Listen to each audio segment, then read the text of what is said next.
Downtown Miami tonight, Marlins Park with the roof closed, and the Cardinals in town. Final game of a 3-game set. The Marlins trying anything to stop this slide on a Wednesday night showdown here in Miami. Hi everyone, Rich Waltz, Preston Wilson, Tommy Hutton. We're trying anything ourselves. In fact, we've reversed the wardrobe tonight. Preston usually in the bow tie, so Tommy and I are bow tied up. And Preston, we can try all we can up here, but as a player, how do you get out of a rut like this? You know, the Marlins are in a stage where they have to start making sure they look for positive things. You can get mired down in all the negativity and the bad things happening. You have to take it upon yourself as a player, as a team, to start expecting something good to happen. That's when things start to turn around. Tommy, one guy that I think has done that, and he certainly did it in the month of May, that's Giancarlo Stanton. Well, anytime you see Giancarlo take the ball the other way, you know he's starting to get locked in. He hit a home run last night, 454 feet.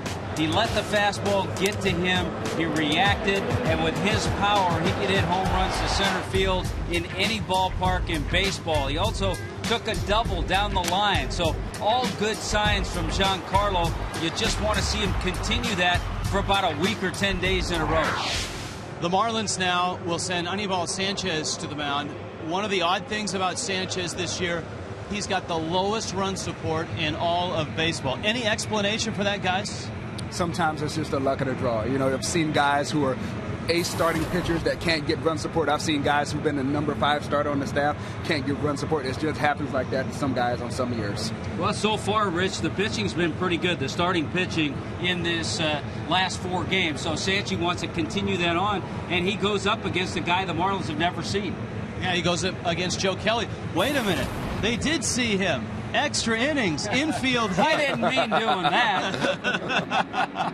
Well, he was leading the Coast League in ERA, and if you're doing that, you're pitching pretty well. The PCL is notoriously a hitter's league, and if you're out there leading that league in ERA, then you're doing something right.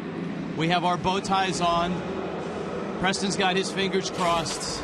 Do what you can, trying to reverse the slide. Jose Reyes has been consistent as well in the month of June. We'll talk Jose Reyes on Josh Johnson bobblehead night. It's Marlins and Cardinals.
Kendall Toyota, Marlins and Cardinals. Let's go out to center field.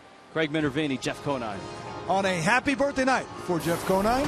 How about a birthday win?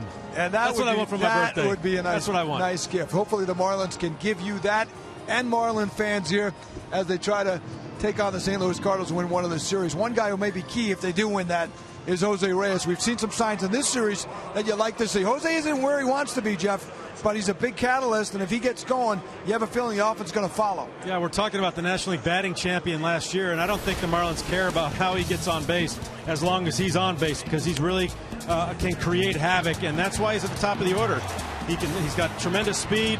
You've been seeing very good signs of life lately. 4 out of his last 9 against these Cardinals have been hits. 7-game hitting streak working right now, and as he goes, I think the Marlins will go. Yeah, that 7-game streak against the Cardinals, and he's hit them hard. 345 during that time. You know, you don't mind the aggression. The other day, tried to turn it into a triple. You like the overall aggressiveness. You'd probably like to see a little more when he gets on first trying to steal second. Yeah, I think he's been a little tentative just because the Marlins have been struggling so much offensively. He doesn't want to run out to second base, but I'd love to see him be more aggressive and try to get into scoring position. Yeah, and Ozzie Guillen talked about that today. You're behind in the game. Sometimes the situation dictates whether you run or not, and the running game certainly is stalled with those situations, and body out as well. All right, time to try to salvage a game in the series.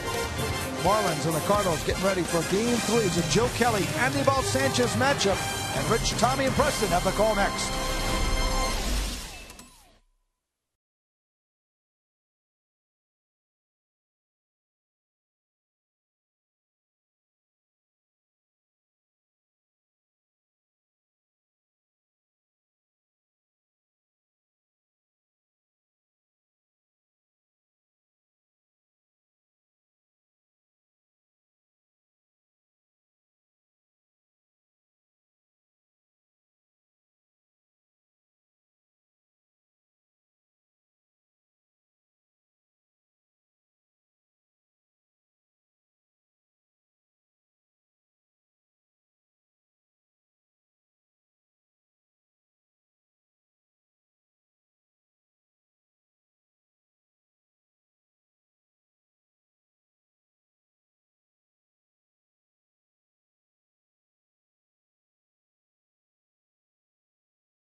To you by Toyota. Visit your local Toyota dealer today for great deals on an amazing lineup of Toyota vehicles. Toyota, moving forward. By AT&T, the nation's largest 4G network. AT&T, rethink possible. By Papa John's. Right now at Papa John's, buy any large pizza, even specialties, for only $12. And by Sagicor. Plan a bright financial future today at SagicorLifeUSA.com. Marlins Park. Crowd arriving on a Josh Johnson bobblehead night. The Cardinals have taken the first 2 in this series. Pinch a Penny brings you the first pitch. And for Anibal Sanchez, it's a fastball that misses high to Rafael Furcal, with John Jay and Matt Holliday coming up for the Cardinals. Catches the inside corner, so says Mike Malinsky. Umpire behind home plate. Sanchez, his season numbers, the ERA is under 4, but if he keeps his form of his last few starts, it's going to pop over 4. He has struggled his last few times out. Furcal, though, sprays a ground ball to Reyes, And there's an out in the books. Here's the Cardinal lineup. But for college short, John Jay, a Miami kid in center field. Matt Holliday is a hitting machine.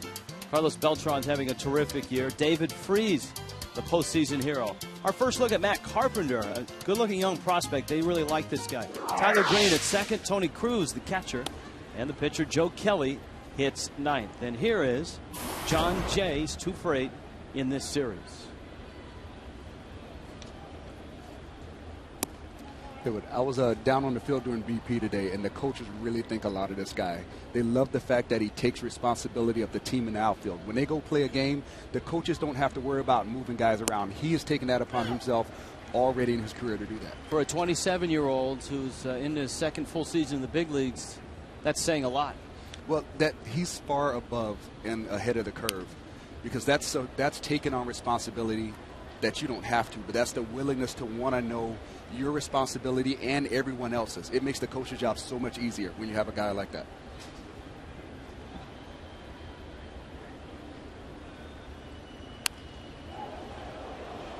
Thing you have to watch for tonight, Rich, in Anibal Sanchez is consistency. Remember, he got off to a pretty good start the last time out against Toronto. He gave up that run in the first inning, but threw the ball well, had a good pace. All of a sudden, the pace slowed down. He gave up some runs. And if you look at his ERA in the month of June, it's not a real good one. Do you think the lack of run support has affected him psychologically? Sometimes it does. Sometimes a pitcher will think that he has to go out there and throw a shutout, and he tries to be too fine.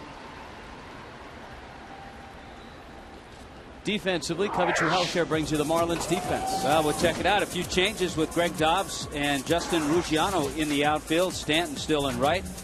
Ramirez and Reyes, Infante, and Gabby Sanchez back in there. Gabby's at first base, and John Buck's behind the plate. Of course, the Cleveland Clinic, Florida, proud to bring you the defense.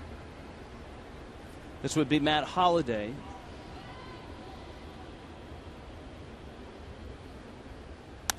And he drives one to right center field. That's blasted to right. Stanton back, looks up, bangs off the wall. Stanton has it cleanly, round third. Stop sign is up, and the relay comes in, cut off by Gabby Sanchez. A nice job by Stanton, Infante, and Gabby Sanchez, holding not only Holliday to a double, but keeping a speedy man, John Jay, at third. I'll tell you what, Stanton did a great job of getting that ball cleanly off the wall, and that, more than anything, is what made Oquendo put up the stop sign right there. A lot of times you see guys kind of bobble that ball or take their time to set up and make that throw. He got rid of it quickly. The ball was up in the air, knew it was going to hit the cutoff man in the chest, and Jose Oquendo was forced to put up the stop sign. That's the other thing about it. He hit the cutoff man. If he overthrows the cutoff man, then the run comes in. By the way, is there a guy that Matt Holliday doesn't hit in the Marlins rotation? He was 6 for 11. He's 7 for 12 now with a couple of home runs against Anibal Sanchez. Holliday has done a great job of being a steady hitter. He doesn't get outside of himself too much.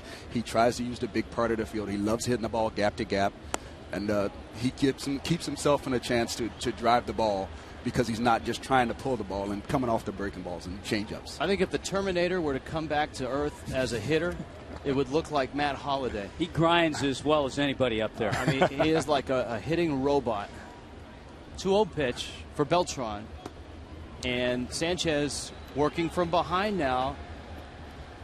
He's gone 3-0 on a guy that'll hurt you, and you've got another good bat right behind in David Freese. And a guy in Beltran who's done a little hurting on Anibal Sanchez, too. 6 for 16 with a home run. Remember, the Cardinals jumped the Marlins for 5 runs in the first last night. Sanchez throws a strike to Beltran. Now, Holliday now 7 for 12 against Sanchez, and Beltran, as you point out, 6 of 16. Two guys that have seen him and heard him in the past. Jay's at third. The infield is back. Holliday's at second. Soft fly left field. Now it's carrying out and bringing with it Dobbs, and that's going to score the run. That's a great example of a guy understanding an RBI situation. He knew that even though it was 3-1 with first base open, he wasn't just going to get a fastball right down the middle to hit. So he gave up something. He was able to just say, you know what, I'm going to throttle it back, not try to look for the big shot out of here, take a sac fly to the opposite field, and get me an RBI. And Preston, that's why he leads the league with 59 RBI. That's driving in runs. You have to give up something to get something, especially when they have other options. They didn't have to pitch to him right there, but he was ready for something. That was a tough pitch, and he did enough with it to get the job done. David Freese now with Holiday at second, and he lines that one into the seats. Counts 0-1. That's a great point, because I think in this day and age, and we could talk about this for a while, of Moneyball, sabermetrics, on base percentage, some guys are just going to take that pitch. They're going to, okay, ball 4, there you go. But as Preston pointed out, no, there's an RBI situation for an RBI guy, and he got the fly ball deep enough to pick up the run. Tony Gwynn told me something a long time ago. He said, your hitting zone in certain situations isn't necessarily the strike zone. And basically he meant if you can handle a pitch to get the job done, it's okay to do that to get the job done. You know, some guys aren't going to be asked to do it, but if you're an RBI guy, you can't wait for the perfect pitch because you're the person who's supposed to drive in the runs. David Freese takes outside, and on the flip side of that, across the diamond, the Marlins could use a few more guys that could get the job done, that rather than struggle, and it's been team-wide almost. You know, Stanton's had some great moments. Reyes has been pretty steady the last month. Infante's been pretty steady. But the situational hitting for the Marlins has been a real struggle this year. That one is cranked into left field, and the Cardinals are off to a fast start again tonight. Unbelievable. David Freese ripping a single to left, and as Tommy Hutton pointed out, Anibal Sanchez in the month of June, an ERA of over 8 and an 0-3 mark. And he's behind 2-0 right now. Well, he got ahead to Freese 0-2, and then after missing, he runs the fastball in, but Freese is quick on that pitch with that 2-base hit. Yeah, I think he wanted in a little bit more than that, and that's just a case of not executing. When you got a guy down in a 1-2 count with 2 outs, you have to execute a pitch better than that. Well, here's Carpenter now, the TCU product. We see this guy all spring. Yes. And he hits .450 all spring. So this is, I think, our first look at Matt Carpenter during the regular season. And he's a guy that has hit in the Cardinals organization. They're very high on this guy. His father, a great high school coach. Carpenter lines it foul. He got to the big leagues last year for 7 games and hit .300 at AAA Memphis.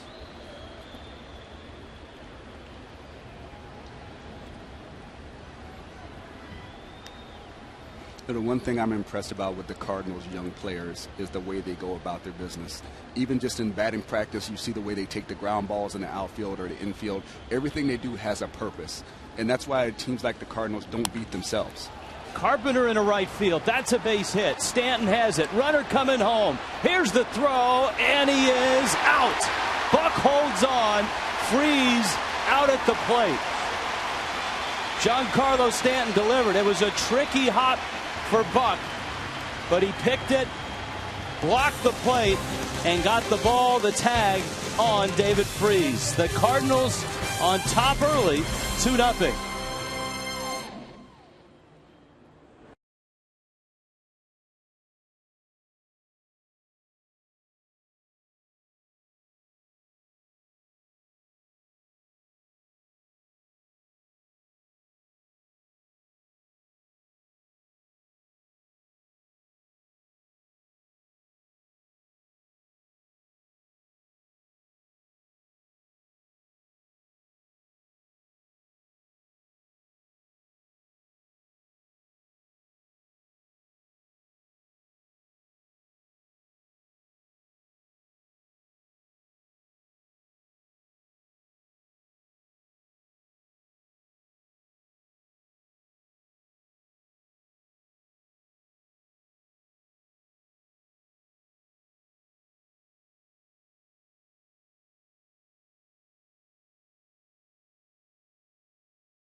were it not for a nice execution by a 22-year-old right fielder. You know, Marlins fans, right now what you're seeing is progress. Giancarlo Stanton did a great job of playing that ball, getting the hop, picking a good hop, getting to it early, as you see right there, and getting the throw off cleanly. Earlier in the season, he may have laid back on it, gotten an in-between hop, or not come up with it cleanly. That's progress. That shows the work that he's putting in is paying off, and everybody knows he has a good, strong arm, and he makes the play. And look at the play by John Buck to get that tricky hop, cradle the ball, and block the plate. Freeze never had a chance to even get there. That's a big league play in right and at the plate. However, the Marlins find themselves down 2-0. Not as big a hole as last night's 5-0 first inning by the Cardinals. And Reyes leads off against Joe Kelly. Reyes to be followed by Hanley Ramirez and Giancarlo Stanton. 2 hits in each game of the series for Reyes. Kelly slings it up there. Got a good live fastball. Yeah, he does. It moves. He's not afraid to use it, making just his 4th start in the major leagues. Good ERA in the Pacific Coast League.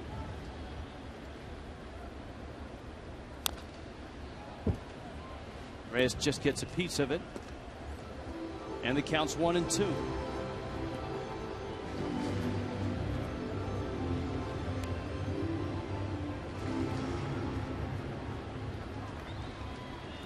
Kelly out of Corona, California. Played his college ball at the University of California, Riverside. And a nice changeup. A swing and a miss. And so Kelly strikes out Reyes. Right behind Reyes comes Hanley Ramirez. Giancarlo Stanton in the 3 spot. Greg Dobbs hitting cleanup. Justin Ruggiano gets a start. He hits 5th. Omar Infante hitting 6th. Gaby Sanchez hits 7th. John Buck behind the plate in the 8th spot. And Anibal Sanchez hits 9th. And here now is Hanley.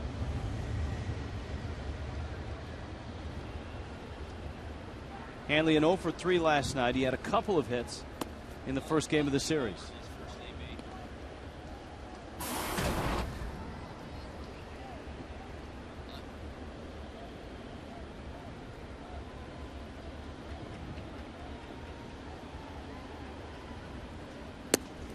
At the knees. The Marlins facing the Cardinals here this weekend, Tommy Hutton. The Philadelphia Phillies are in town, and they have a new second base, plays an old second baseman. Yeah, well, they hope he has fresh legs. Chase Utley back with the Phillies, and he homered in his first at bat tonight. There's a team looking for a lift. That is a lift. To have a guy who's an all-star, perennial type guy to come in, show signs of life, show that he's healthy in his first at bat back, hit a big fly. And that game is in Philadelphia. Carlos Ruiz has homered as well, and it's 2-0 Phillies on top of the Pirates. 1-2. It's in the dirt, and the count 2-2. Coventry Healthcare is going to give you the scouting report. Loose arm action. You see how he delivers the fastball. Fastball, sliders, changeup. Interesting story. Machine Gun relative? Not really. There was some story out there that he was a relative of Machine Gun Kelly, the famous gangster. But there's a story behind why he put that out there. Here's the 2-2 to mess with broadcasters and writers. When he was at University California Riverside, they needed bio, and the young kids sitting around, the college kids. He said, "Oh, that's a good idea. I'll go with that. I'll tell him I'm a relative of Machine Gun Kelly." But no truth to it. I would have gone with the outlaw Ned Kelly. So he's kept it. Here's the 3-2. The R. Kelly would not have been believable. That one into right field is a base hit. Hanley around first, headed for second, up with the ball, Beltran, and Hanley's in there. And a good hustle play by the Marlins third baseman. Well, if you're looking for a spark, everyone in that dugout trying to provide it in some fashion. Well, I tell you, that's a great effort play right there. He saw that the right fielder was playing him in the gap somewhat and had a long way to come to make to go. He forces the issue. Such a tough play for a right fielder to make. And Beltran actually did him a favor by not doing the spin move right there. I think he would have gotten rid of it a little bit quicker. But, you know, when you get a little older, the legs get a little, you know, a little bit more shaky. You kind of take a little easier early in the game. And he did a good job getting to second base right there. Might have got a little more on the throw with a spin move, but heads up by Hanley. A play was in front of him. Giancarlo Stanton hammers it. Wow, heck of a play. I mean, that's an absolute BB, and that young man and his shoe tops. I hope in San Francisco I never see a bald dude try that.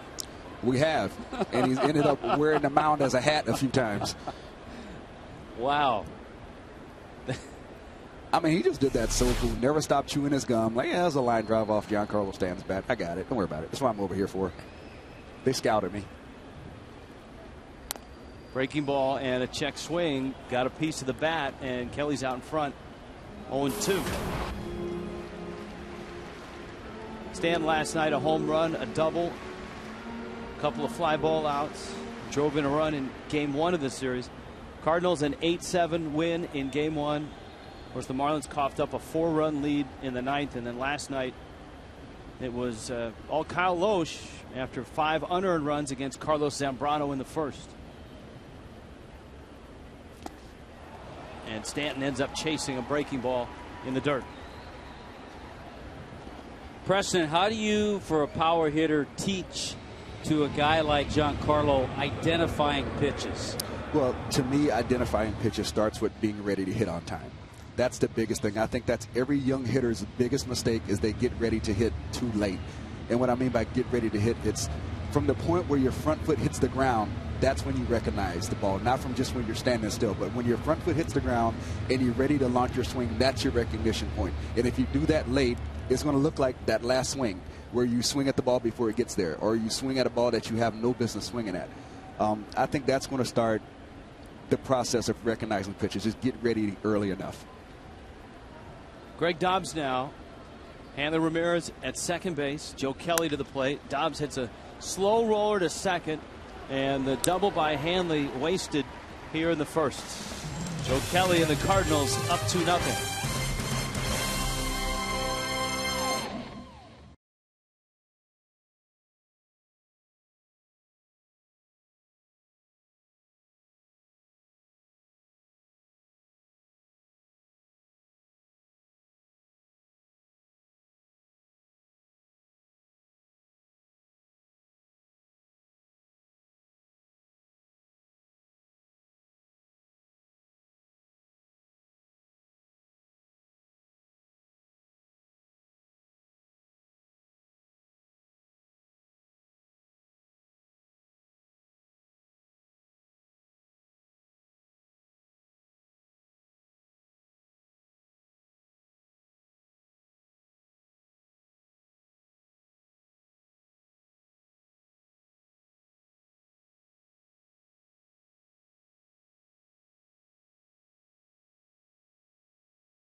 Definition brought to you by H.H. Gregg. Thankfully, it was a short read. Coventry Healthcare, second inning, 2-0. Cardinals on top. Anibal Sanchez is going to try to get some outs. And imperative that, much like Carlos Zambrano, who kicked it into gear last night after a tough first inning, Sanchez has to do that here if the Marlins are going to have a chance to win this ball game. The way that this season has gone, the way that this last 3 weeks has gone, the Marlins need Sanchez to straighten up and get some outs. That one cracked foul and up into the upper deck. That's a long fly ball, foul fly ball off the bat of Tyler Greene, with Tony Cruz and Joe Kelly coming up. As a pitcher, you're almost glad when a guy pulls a pitch that far foul, because that means that he's not really keying on what you're doing. That, to me, as a hitter, when you waste a strike and you pull it that far foul, you've done nothing. You've accomplished nothing. You think you impose something on the pitcher or put fear in the other team, but you don't, because you've taken a pitch that's a good pitch to drive and you've made it a strike. Yeah, the veteran pitchers will tell you it's a long strike. That's all it is. That's all it is. Exactly. And there were, great stories of a guy that pitched in your era, Preston, Greg Maddux, who would purposely throw pitches in there. I know Jamie Moyer, guys like that will do the same. Purposely throw pitches in where the only place a guy can hit it is foul, and just watch guys hit 400-foot foul balls. And that's what they wanted. They'd had no fear of you being able to keep that ball fair. They knew if you swung at it, it had to be foul or you were going to break your bat. Good live fastball there. And Tyler Greene, the 28-year-old from St. Thomas Aquinas and Georgia Tech, swings and misses. The next Presidente Marlins watch party is coming up Monday, July 2nd at Shuckers Bar and Grill in North Bay Village. The Marlins and the Brewers at 8:10. You can win prizes, meet Billy and the Energy team, take advantage of great specials on Presidente and Presidente Light at Shuckers. Marlins.com for more information. First pitch swinging. Tony Cruz is a Palm Beach Community College, San Lucius High School product. 25-year-old fouls it off. They have kind of a local flavor, these last two batters. Talked to Tony a little bit before the game. Lots of relatives, aunts, uncles, mom and dad. A lot of people here. Yeah, they got a big Florida following. You got John Jay in the lineup. Yeah. They're kind of like what do they call it, a Marlins Midwest kind of. Yeah, you got Jay, Tyler Greene, Cruz. I think the Marlins were, when they saw the lineup posted, did a few cartwheels because Yadier Molina was not in the lineup, and Molina has just hammered the fish in the first two games of the series. It was his 2-run homer that tied it in the 9th on Monday, and of course his 3-run homer that capped off the big inning against Zambrano last night. But when you have a guy who's impacting the game on both sides of the ball like Yadier is, you definitely are very happy when he's not in the lineup that day, because that's one less obstacle that you have to fight over to get yourself going back in the right direction. It perks you up a little bit with your running game if you get opportunities too. Liner to right. Giancarlo is there, and he makes the catch. All season long, Fox Sports is proud to support Boys and Girls Club of America, a place where youth can reach their full potential as productive, caring, responsible citizens. To learn more, please visit greatfutures.org/Fox Sports.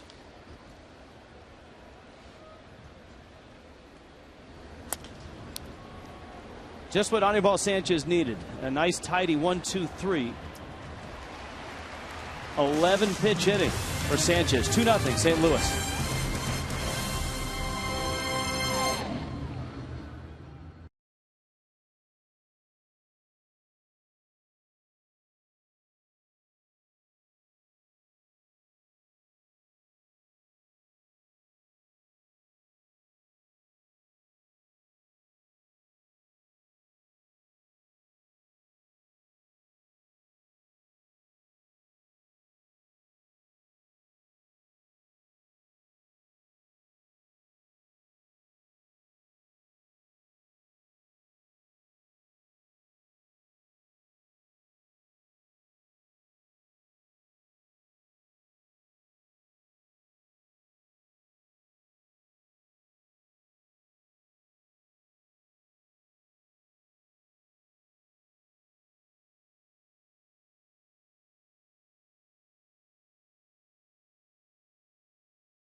recomendado en SAP por Coventry Healthcare of Florida.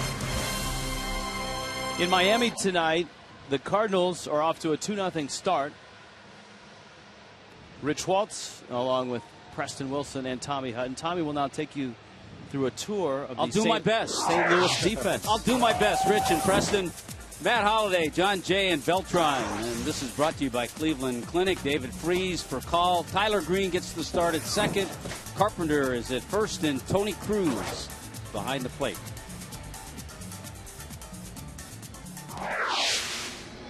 Joe Kelly, who was an unlikely hero at the plate in Game 1 in extra innings on a double switch snafu between Bob Davidson and Mike Matheny. Kelly was forced to hit late after the Cardinals had a run in the 10th. Kelly dribbled an infield single to short, and that ended up being the deciding run in an 8-7 win. Ruggiano after a high fastball, and he fouls it out of play. It's 0-1.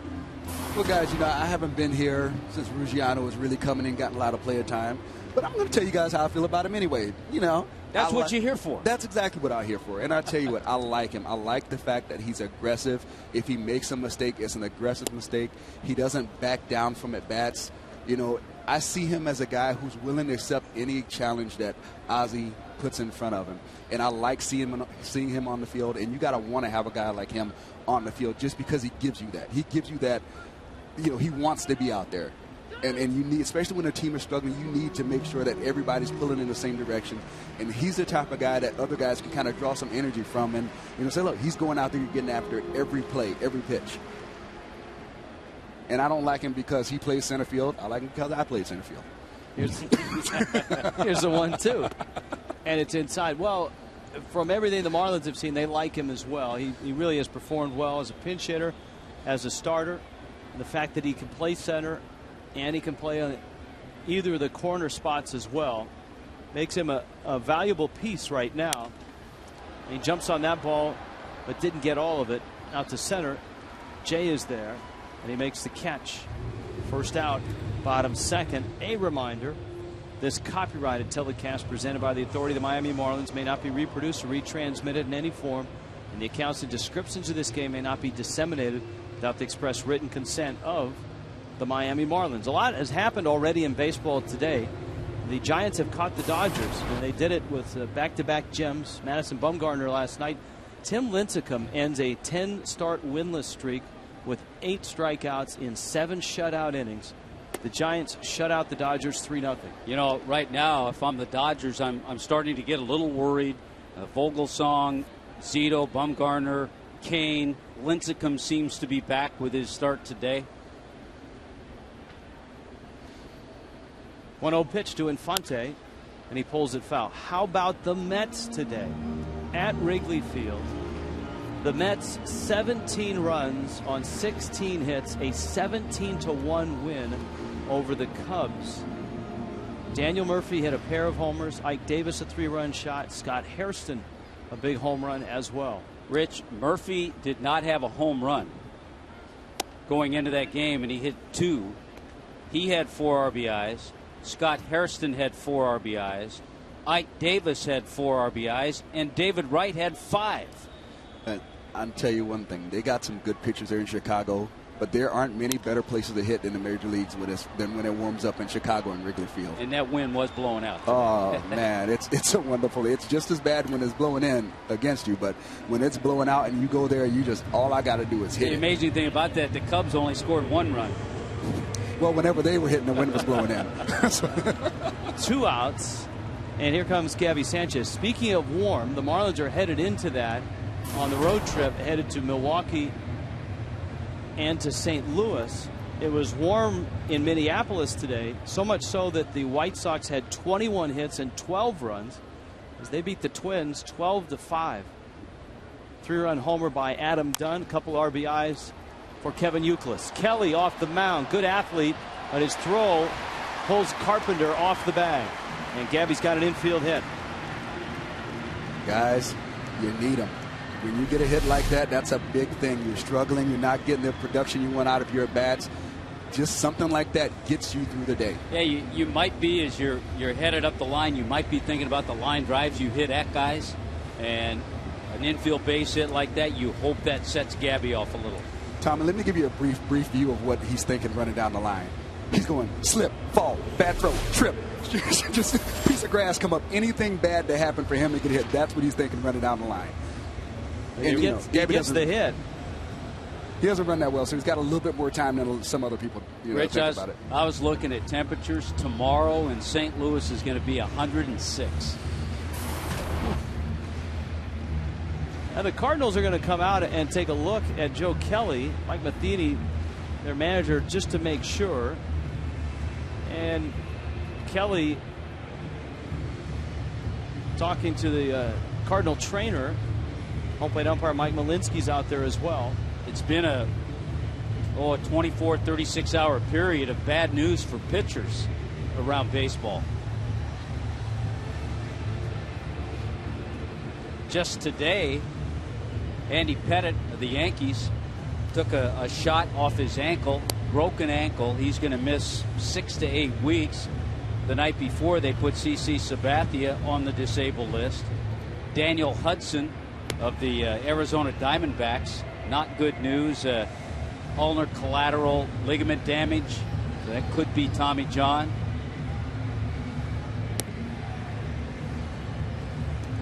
Yeah, the Yankees have had just a rash of injuries that have come to some pretty big components to their pitching staff.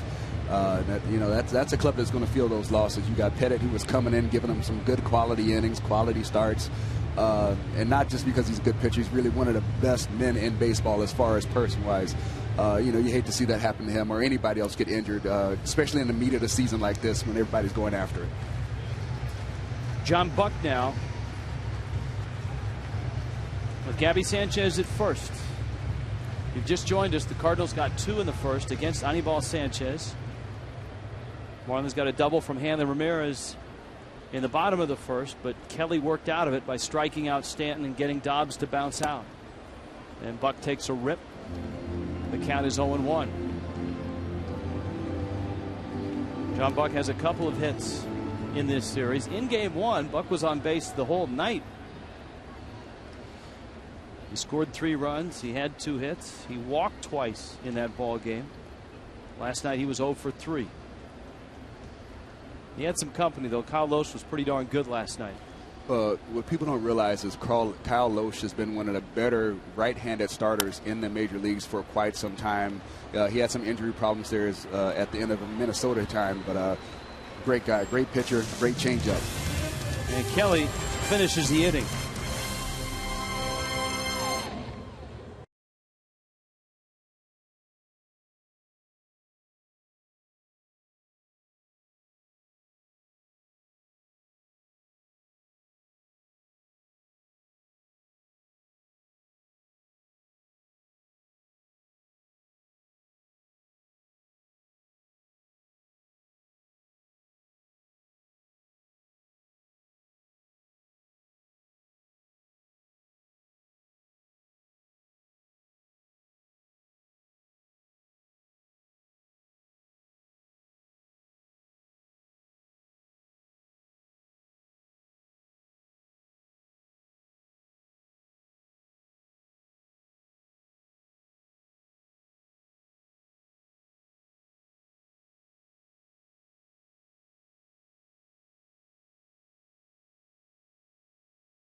The Marlins dugout before the game. Andre Dawson, the Marlins Hall of Fame executive, working on the fields with the entire outfield core, mostly on footwork, especially for guys like Justin Ruggiano. Justin told Andre that he learned his footwork in college, and Andre said, "College? You gotta change your footwork to help you, so you don't have to muscle up the balls. He called it, your throws will be much more accurate, like you saw from Giancarlo Stanton, who picked it up, throwing on top. He said the key was working with Ruggiano's footwork. It's not something that he can put in the game right now. He's going to have to get used to it. But Andre says it feels a little funny now, but once you get it, you won't believe how easy it is. And he said Stanton really has picked it up in the last couple of years in particular. I think you saw it throwing over the top, and when you get over the top, as Andre told me, the ball tends to stay on line. I'm sure, Preston, you can elaborate a little bit on what Dawson may be talking with his outfielders about in terms of their footwork. Well, the biggest thing Andre is trying to do is he's trying to get him to simplify the process. And what you do is you get the footwork out of the way so the arm has time to clear, and you get to use your full arm strength, and it really feels like less effort, but you're getting your arm out so that there's you get more full range and you get on top of the ball has better carry. That's what he's trying to accomplish there. Anibal Sanchez getting it out at the top of the Cardinal order, and he's trying to accomplish something he couldn't do in the first, and that's get John Jay out. Cardinals got two quick runs in the first. Jay walked, Matt Holliday doubled. Beltran delivered one on a sac fly. David Freeze with an RBI single. And were it not for a great throw by Giancarlo Stanton and an even better play by John Buck at the plate to pick the throw and tag out David Freeze, Matt Carpenter would have driven in a run that inning as well.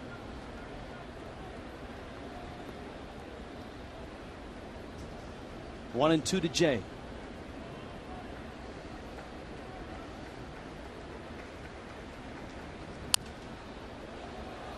So far, it looks like Anibal Sanchez has gotten it back together. I've always thought it's tough for a starting pitcher. His intent is to go out there and throw a shutout. And he goes out there, he gives up 2 runs in the first inning, but it looks like he's put it back together. Yeah, I see him locating the ball a little bit better now in these last couple innings than he did the first inning. You know, the big thing is going to be once he gets late in the count, being able to put guys away. Dobbs back and over and makes the catch. You know, let's not get overzealous, right? When we say put guys away, it's not necessarily always by strikeout. Sometimes it's about making the guy, you know, put the ball in contact where you want him to, whether it be a ground ball or a weak fly ball.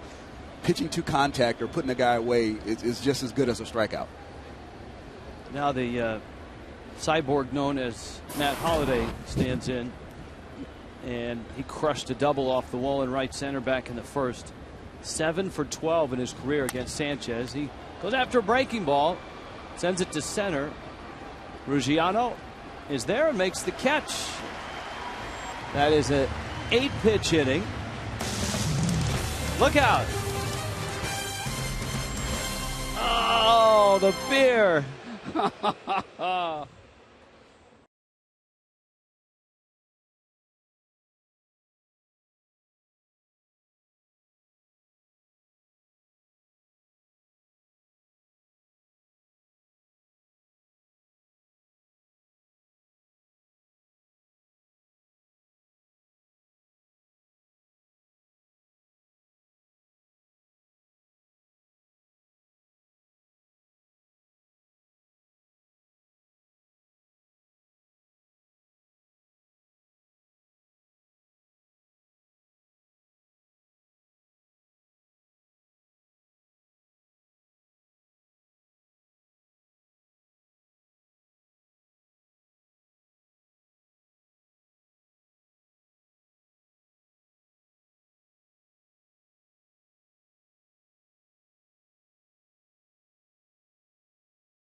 With the Marlins. Corona Light is offering 6 lucky Marlin fans the chance to win 4 tickets in a Fiesta Suite For an upcoming game at Marlins Park, just go to your local participating retailer.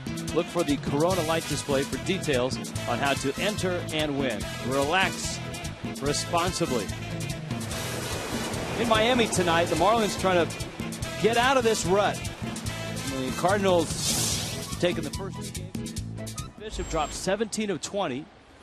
Anibal Sanchez leads it off, and he takes a strike. And you got Jose Reyes and Hanley Ramirez. An off day, and then the Phillies are here for a 3-game weekend series. Marlins will hit the road for Milwaukee and St. Louis, then the All-Star break. Of course, the All-Star game on Fox. Sanchez drops down a bunt, and the throw to first is in time. We've seen him try that for the past month, and he finally got one down, and it took a nice play by Freeze to get him.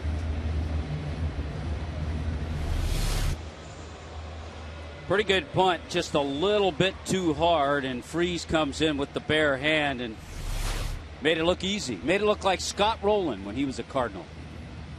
There weren't many guys that could do it as well as Scott Rowland did, but that was a pretty good play right there. You know, he's still doing it. I saw a highlight the other night. Yeah, it was Cincinnati. He came in, made a great play. Still one of my favorite players in the league. Guy who loves to be out there. The only time you hear anything out of him is when he can't play as much as he wants to. You know, the game needs more guys like that. Which happened to him a little bit when he was with St. Louis. Yeah, you know, he had some health issues with the shoulder, but, you know, he wanted to be out there, and I would rather have that than a guy who has a hangnail and isn't sure if he's going to make the game today because he's not feeling 100%. Well, there's a lot of players in this day and age that don't want to get back out there until they are 100%. The game is a little different now. You know, you got a situation where, you know, sometimes it's, you know, the team doesn't want them to go out there until they're 100%. Sometimes the agent doesn't want them to go out there until they're 100%. You know, I always felt like as long as I wasn't injuring myself anymore, that I felt like I could go out there and give something to help the team. Our agents want us out here every night.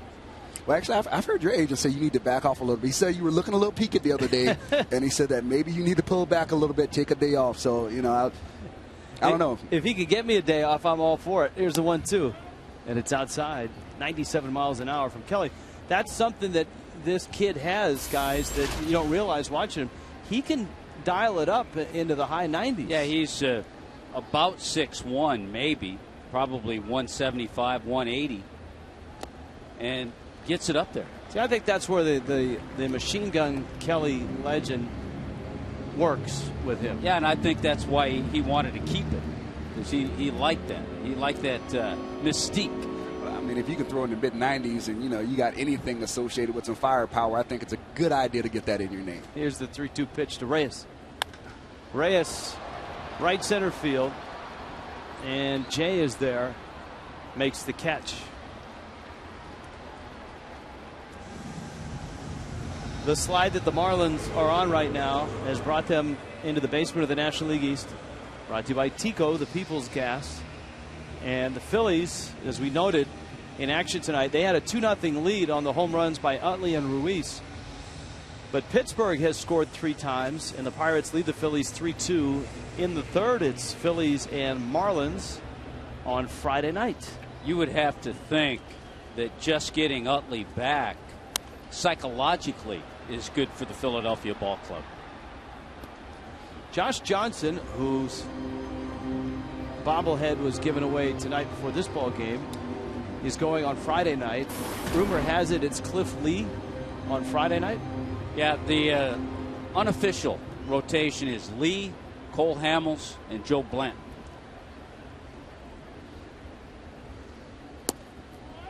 So that's a nice matchup on Friday night. Cliff Lee and Josh Johnson, Mark Burley and Cole Hamels. Ricky Nolasco goes on Sunday against Joe Blanton. Cole Hamels with 3 losses on the year, 2 of them to the Marlins. Cliff Lee doesn't have a win this year, unbelievably. What's he made, 12 starts? Cliff Lee is 0-4 with a very respectable 3.72 ERA. In 12 starts, 86 strikeouts, 84 2/3 innings, but he doesn't have a win. Hanley doubled his first time up. He's 1-2 on Kelly. And Kelly strikes him out, a 95-mile-an-hour fastball. He threw it by him. 1-2-3 go the fish in the third.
4th inning. Now, it's usually Preston Wilson that is rocking the bow tie, and we have a colorful, standard issue television tie. But tonight, in order to get this thing turned around, we've mixed up the whole ensemble. You got the colorful tie, and we're sporting the Orville Redenbachers here. Well, we're trying to do something different tonight. I've been wearing a bow tie a lot recently, so this time let you guys wear the bow tie, and I'll go with the straight tie, and see what we can get working here. And we're trying to stay within ourselves. We're not trying to do too much. I gotta say, I think you guys are looking pretty good tonight. I think you pull it off better. I feel like I should be seating people at dinner. But you know what? I feel like I need to take a corsage home to my wife when I leave here. If Ken Rosenthal can pull it off, and Preston, you pull it off nicely. Ken Rosenthal, of course, of Fox Sports, does it with a charity angle to it. His bow ties every Saturday help support a different charity on the Fox Saturday baseball telecast. Carlos Beltran, David FREESE, Matt Carpenter in the 4th in a 2-0 St. Louis game. Anibal Sanchez knocked around in the 1st, but since that out at the plate, he's retired 6 in a row.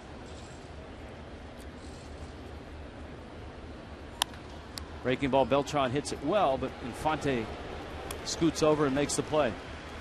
AT&T trivia question.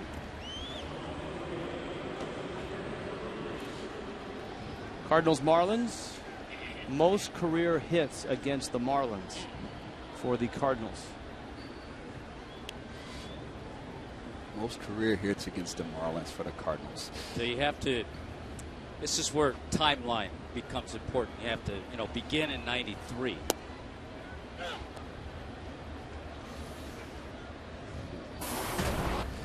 See, there's some pretty good Cardinals hitters that Well, Albert Pujols is a guy that played in a ton of games. That ball shot through the right side by David FREESE. He would be the first guess. Pujols? Yeah. He has a buzzer. How about a Jim Edmonds?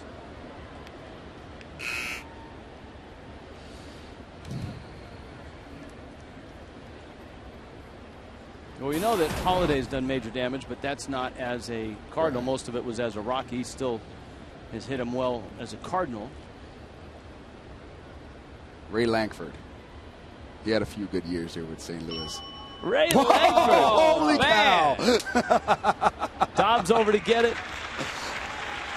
And he makes the catch. That's outstanding. Ray Lankford. I thought maybe you would have gone Bernard Gilkey on me, but Ray Lankford. They were in the same era. Yes, they were. Same outfield at times. That's amazing. I got to say, I even surprised myself on that one. I was thinking of who could be like a mainstay guy that was around with the Cardinals for a long time. Now, let me think. Did because you were a couple of years, last couple of years you played, you were with St. Louis. Did you play with Lankford? Was he there then? No, I did not play with Lankford. Okay. I was just thinking you might have had inside information. No. I just got to see him do his job really well for a lot of years. Tyler Green with a fly ball to right. Giancarlo Stanton makes the catch. A nice inning for Anibal Sanchez. A nice inning for Preston Wilson as well.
Florida, brought to you by Kendall Toyota and West Kendall Toyota, bringing you tonight's Wednesday night showdown by the new summer menu at Burger King.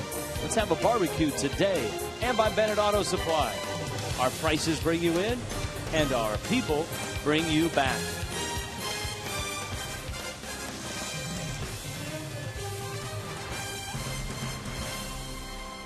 Cleveland Clinic fourth. Anibal Sanchez, after giving up the 2 runs in the top of the first, has settled in very much like Carlos Zambrano did last night. The question is, can the Marlins get some runs off of Joe Kelly, Giancarlo Stanton, Greg Dobbs, Justin Ruggiano? And Kelly's first pitch misses. It's 1-0. The thing, Rich, too, about Anibal Sanchez, he has settled in efficiently. He's had 3 really low pitch innings. He's only at 54. Stanton rips it into left field. And the swing seems locked in. He did have a strikeout his first at bat, but a nice adjustment in his second AB. Looked like that time Joe Kelly tried to give him a little different arm angle, and it didn't fool Giancarlo. There's that solid swing. He was able to turn on a pitch. It had pretty good velocity. The Marlins had a double in the first with 1 out by Hanley Ramirez. Gabby Sanchez a single with 2 outs in the second. But they were unable to advance either runner. Now they've got Stanton aboard to lead off the 4th.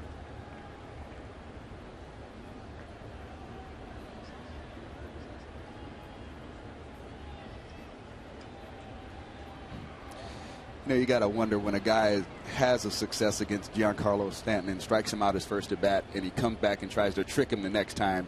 You know, you got to wonder, well, wasn't good enough that first time through? Why not bury the breaking ball a foot outside and see if he goes after it again? Exactly. I'll try to sneak a fastball by and get ahead.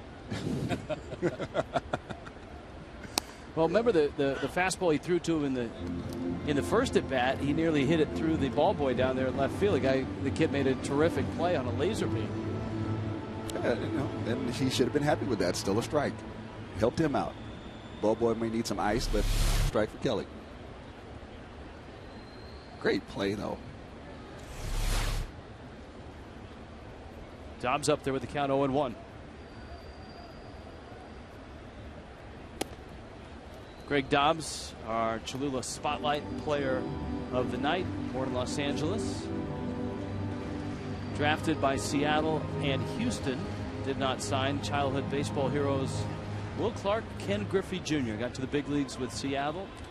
Was brought over from Seattle to Philly by Pat Gillick.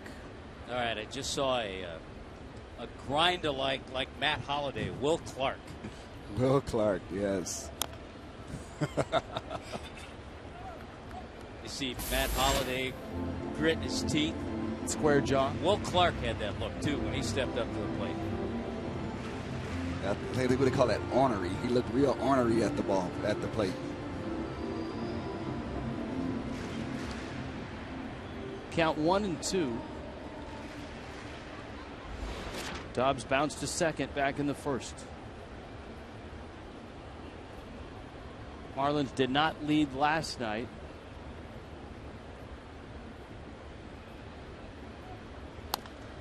Dobbs pulls it foul. At least the second time around now, the hitters know what Kelly's fastball is going to do. They know he has a changeup, and they know what his breaking ball looks like.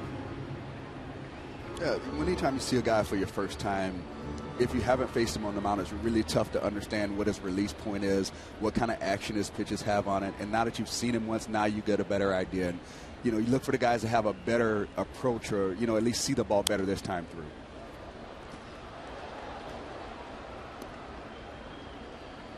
Dobbs fights it off. Fox Tracks brought to you by Papa John's. And isn't it interesting, we haven't seen the enormous shifts in this series that we saw in a lot of the series against the American League teams. Against Dobbs, against Morrison.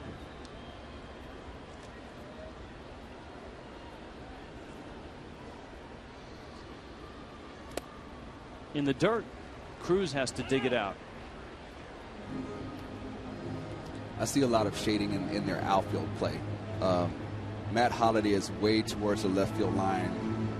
You know, I'd say he's probably a good 5 or 6 steps, you know, to the left field line side of second base, straight up to play Dobbs over there, because he knows that Dobbs, when he hits the ball over there, he has a tendency to drop it down the line. So I do see shifts in the outfield, not as much in the infield.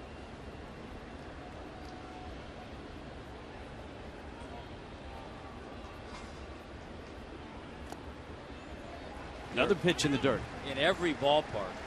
And we've talked about Marlins Park, a work in progress with the grass, getting it in shape. But in every ballpark, in the outfield, there are little patches.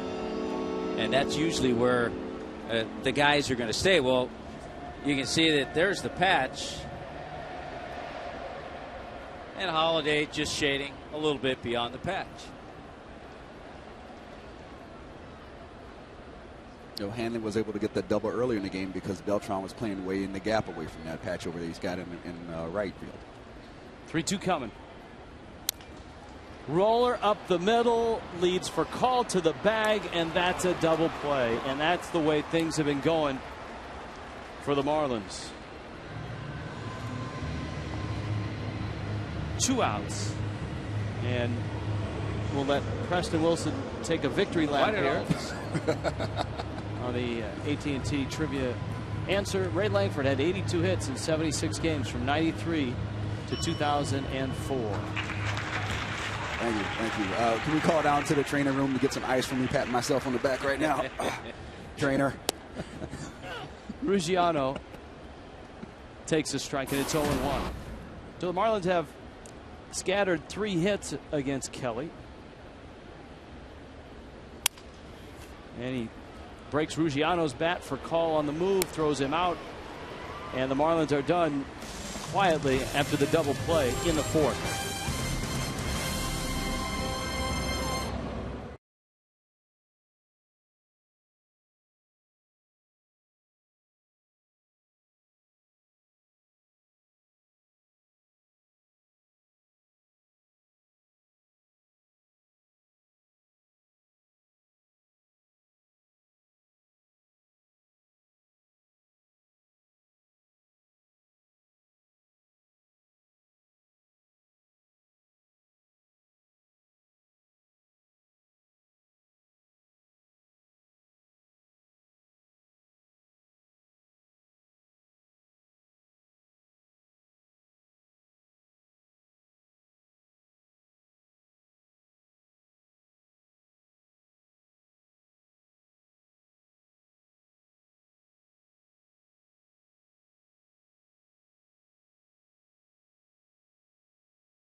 Foolproof stat. We told you Matt Holliday hammers the fish.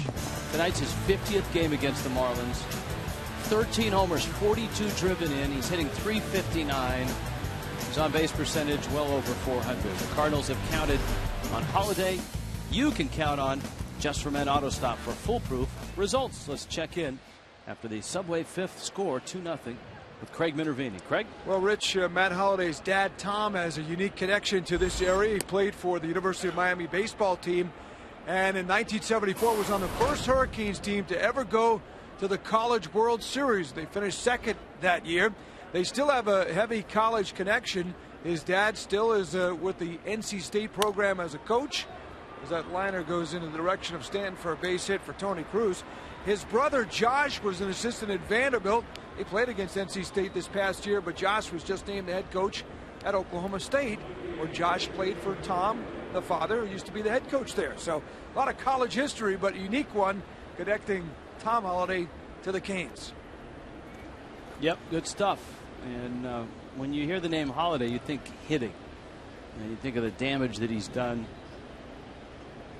primarily in 2 stops, Colorado and St. Louis. Remember, he spent, was it a half a season in Oakland before the A's flipped him in a trade? There's the bunt. And Buck throws out Kelly. You know, there's not that many times where you get to see a young budding superstar come into the game and you get the privilege of being in the same organization on the same team when they're coming up. And I was fortunate enough to see Matt Holliday when he first broke in with the Colorado Rockies, and you could just tell there was so much potential there, and not just the potential, but he worked really hard at his craft. He wanted to get better, and he wanted to learn. He was like a sponge around that locker room, soaking it up from guys like Helton, Walker, myself, you know, and you could tell he wanted to get better. And it's really showing out in what he's doing in the later part of his career. For call now, and a breaking ball from Sanchez for a strike. Rafael Furcal is bounced out, popped out. And Rich, that's the beauty of baseball, because now Matt Holliday is that guy who is giving to the other young players who are soaking up Matt Holliday. And that's the way it's supposed to go. That's John Buck has that one pop out of his glove, and into third base is Tony Cruz. That's how the game continues to evolve. That's how the young guys learn, and the coaches don't have to always get involved. When you have a guy like when Holliday came up with Colorado, he would go out there and watch us take ground balls, and then he would get into it, and then he would fall in a routine of having his routine of taking ground balls, fly balls off the bat, and now he goes to a different team. He can give that work ethic to another outfielder, and that's how it goes on in the game. Infield's in for call with the 1-1 pitch coming. Liner, and up to get it is Reyes. I tell you what, just watching this inning and the way things have happened, it's these little things that the Marlins have had to deal with over the last 20 games as well. You saw the base hit, then you saw a nice sacrifice bunt. Other teams have done the little things well. You saw the wild pitch, moving the runner to third. That's happened a few times, a pass ball or a wild pitch.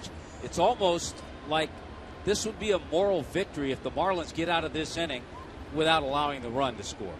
Oh, absolutely. Especially after that ball bounced out of Buck's glove and the guy got to third base. You know, the Marlins need to be able to bounce back from an inning like that, and they did it just now. They did it, and nice play there. Sanchez on the receiving end.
es presentado en SAP por Toyota.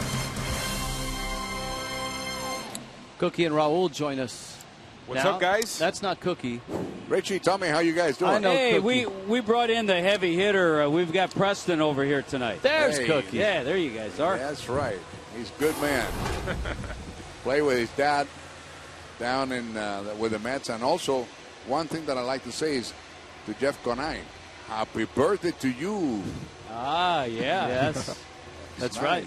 Jeff turned 38 Is that right? tonight. 38 years old. 38. Is that in baseball, right? For the Iron Man, Jeff Conine. Yes, he did. Omar Infante is up, and guys, the Marlins still feel shell-shocked, or look shell-shocked from what happened in Game 1 of this series. They didn't seem like they could turn the page last night, and off to a slow start again tonight. And the Cardinals want to do it again because they sent to the mound this kid Kelly, who is throwing very well, and he's the man that got that infield hit to beat us in the first game on Monday. So, and he's doing a great job right now. He's got great stuff. I think it just all boils down to runners in scoring position once again, guys. I think the first inning we saw the Cardinals twice with men in scoring position, once with the sacrifice fly, the other with Freeze's double, get it done. Whereas the Marlins, it seems like when they they're just a step away and they just can't get that opportune hit. Infante watches 4 pitches outside of the strike zone, and he trots down to first base. Mike Matheny looking on. Gabby Sanchez, John Buck also scheduled here in the bottom of the 5th. All right, guys, have a good show tonight. All right, guys, let's have a win.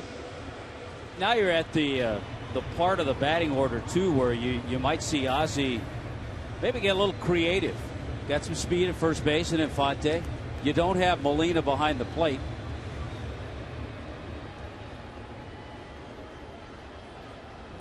And you're right, you almost need to be creative because after Buck is the pitcher, Anibal Sanchez. You know, sometimes you got to shake things up. Sometimes you get a situation where you got first base open, you got a right-handed hitter who does like to go the other way, got a guy who throws a good firm fastball. You know, could be a good chance to do a hit and run. Infante can go first or third if he can shoot that hole over there.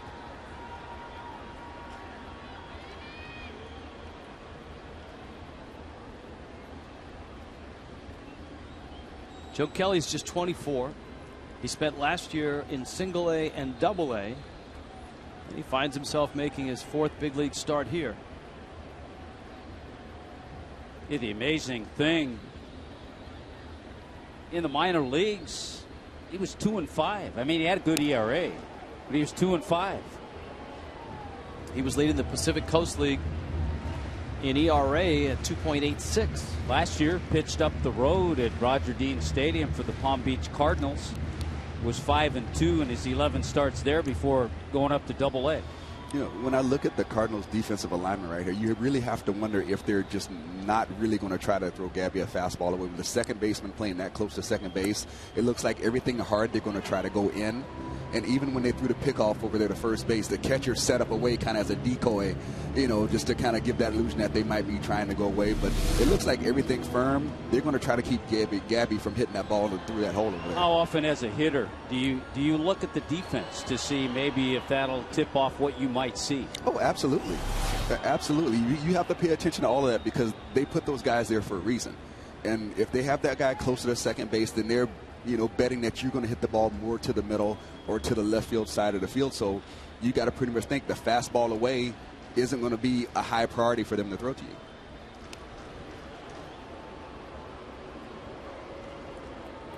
Ball and a strike. Gabby Sanchez up. Bottom 5. St. Louis a 2-0 lead.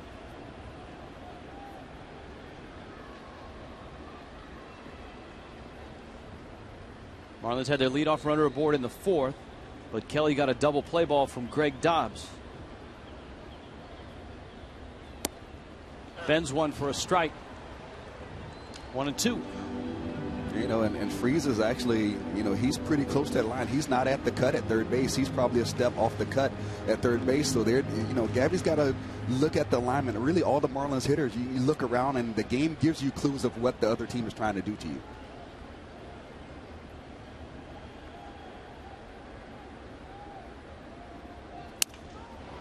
They jammed him in again, and sounds like he snapped his bat as he pulls it foul. But Preston, you've been on it. That's been the pattern that Kelly has taken against Gabby Sanchez. Yeah, and the whole key to that is that Kelly has made his pitches. You know, you do all that defensively, but then the pitcher has to hit his spots too.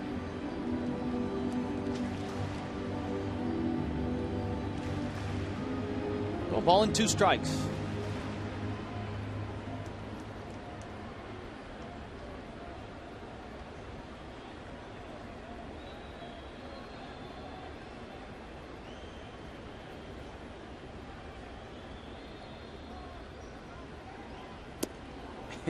He nearly hit him again.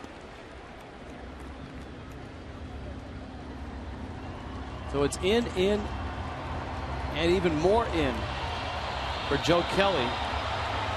Now he counts 2-2. Now this is when it gets tough, because Gabby has to understand that just because he's been pounded in doesn't mean he's got to cheat in. He's just got to be aware, because he still wants to be able to handle the breaking ball if they go away. You know, like he tried to do there. Let's see if Infante is on the move. I would expect he's running here. Omar has 8 stolen bases. He's been caught just once this season. There's Buck on deck.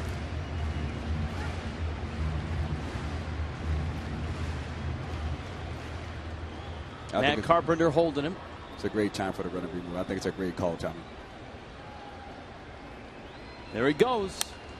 Gabby has a fly ball down the right field line. It's peeling foul, and it gets into the seats. You know, and again, it's maybe a different thought if Molina's back there.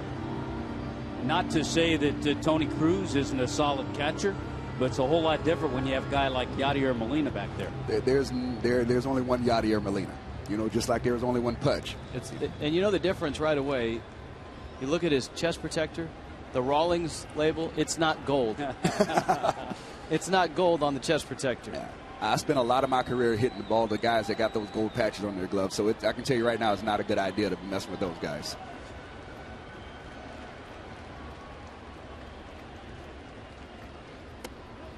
Nice at bat. Real nice at bat for Gabby Sanchez. I see, that to me shows me awareness. That shows me awareness of what they're trying to do to you. You see, you know, all those pitches inside off the plate, they were not trying to allow him to shoot the ball the other way. And Gabby did a good job of staying patient enough, you know, to work himself through that at bat. It's amazing that the 3 pitches on the inside didn't hit him. Now, it's an interesting twist for both managers, and for Derek Lilliquist, the pitching coach of the Cardinals. He's out there to talk to Kelly. If you're Ozzie Guillen, you've got John Buck up, but you've got the pitcher behind him.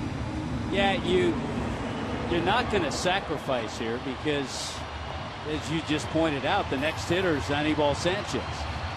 So you hope Buck gets something good to hit. Yeah, I don't see Sanchez coming out of the game simply because he's been pitching well, and the bullpen has gotten taxed, you know, in the past few games. So you got to give him a chance to go back out there. You're just hoping for something good to happen here with Buck at the plate, or even hopefully he'll move the run over and Sanchez will get a chance to drive in a run with a sac fly or something of that nature.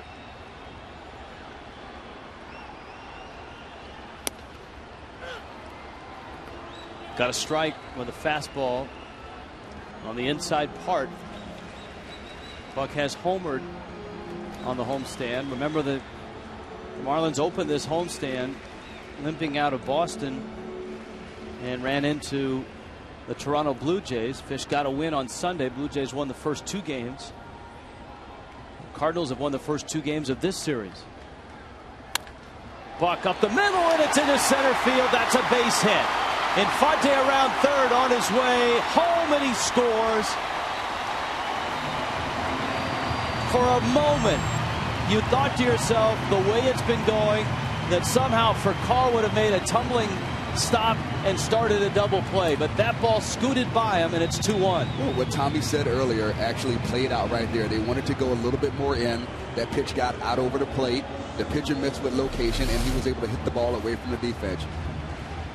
Yeah, well, actually, they were trying to go further away, and the ball came back over the middle. They're thinking double play. They want double play, and Buck found that hole. Pass for call. It's the first ball hit pass for call this series. Now you got a first and third bunt situation here. Sanchez squares, drops it down, and it's a foul ball. Now, old school here is that you're bunting the guy from first to second, and the guy at third just holds tight. But in the game in the last couple of years, this first and third bunt play has become more popular with managers. And an alert base runner, if a third baseman comes down to field the ball, the runner can follow him down the line. Right. Sanchez is not a good bunter. And he fouls it off. I think it also, this play is a little different if you have a Reyes, maybe Hanley, a Bonifacio as the runner at third base. I think right now the Marlins are kind of stuck in a situation where they got John Buck on first base, who doesn't run very well. You know, they got Gabby on third, doesn't run very well. They're kind of in a situation where you just want to get the bunt down and at the worst make one out somehow. You don't want to make two outs here on this play. And that's been a challenge for Sanchez this year, getting the bunt down. He does here, and the Cardinals will take the out. Gabby holds third with Carpenter picking it up and firing to Greene. So the table is set now for Jose Reyes. Boy, it's a great job with 2 strikes. Sanchez drops down a beauty, and the only play for Carpenter is the out at first. You know, right there, I'm actually a little surprised. You see a lot of teams when they get a guy with a 2-strike count on him trying to bunt and the pitcher has trouble bunting, they throw that high fastball to make it hard for him to get on top of. I think they actually did him a favor right there by throwing the ball more in the middle of the zone. They let him get that bunt down. Middle of the infield is back. Corners, respecting Reyes' speed and bunting, just about even. And Reyes, a ground ball to the right side. That's going to get a run home. And this ball game's tied. Gabby scores. Buck's at third. Reyes delivers. And the Marlins, a nice job here. They've scored 2 runs with just 1 hit. You know what's amazing about this inning? This is an inning the Marlins have seen against them over the last 3 weeks. A couple of walks to start the inning. They eventually come in to score. A great sacrifice bunt and contact by Reyes there to bring the run in. I think it also illustrates that sometimes you don't have to do too much. Right there, he wasn't trying to hit the ball out of the ballpark. The middle infield was playing back. A ground ball to second base scores a run. Those are the at-bats that you can get an RBI and not have to be perfect. You don't have to get a hit. And if the Marlins can do more of that, they'll find themselves scoring more runs and not trying to battle so hard with men in scoring position. Reyes' bat very similar to the at-bat you talked about by BELTRAN in the first inning, where all he was looking for was a ball he could flip into the outfield. Yeah, there's a theory as far as RBI guys, and it was told to me, you make sure you get 1. If you end up getting more than that, then that's the bonus. But when you got that man on third with less than 2 outs, or you got that chance to hit a sac fly in that situation, just get 1.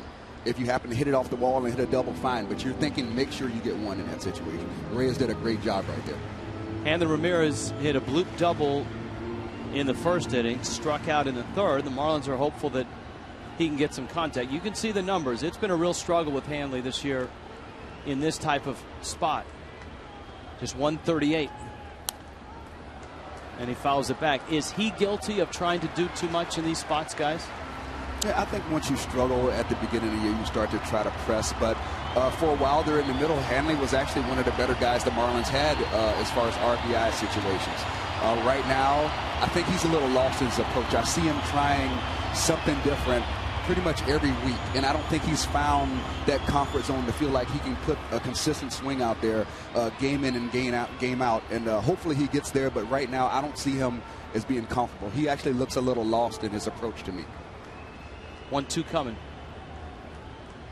Buck's at third. Hanley, a ground ball foul. Stays at 1-2. I think to put it simply, lately the reason he's not come through in these situations, he's become pitchable, and guys have been able to make pitches on him that he hasn't been able to get to.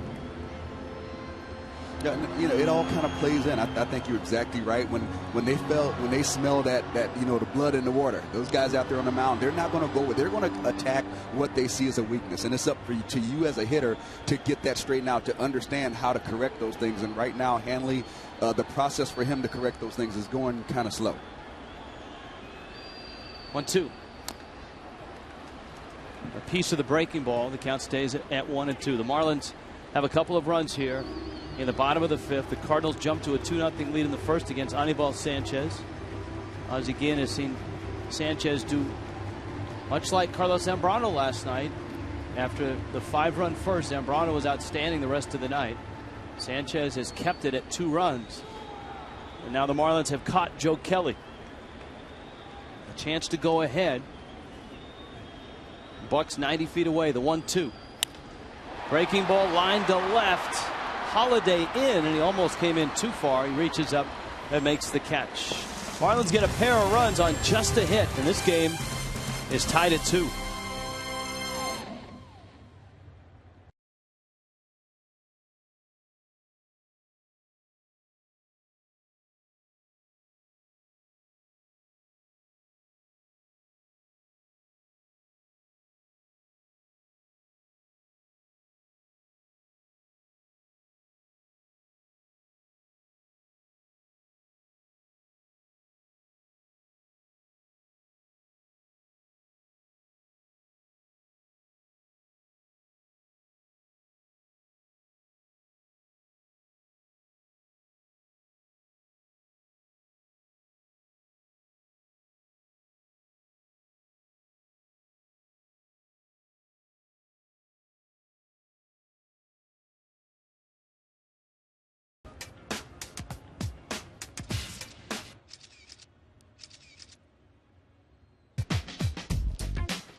The Coors Light freeze cam.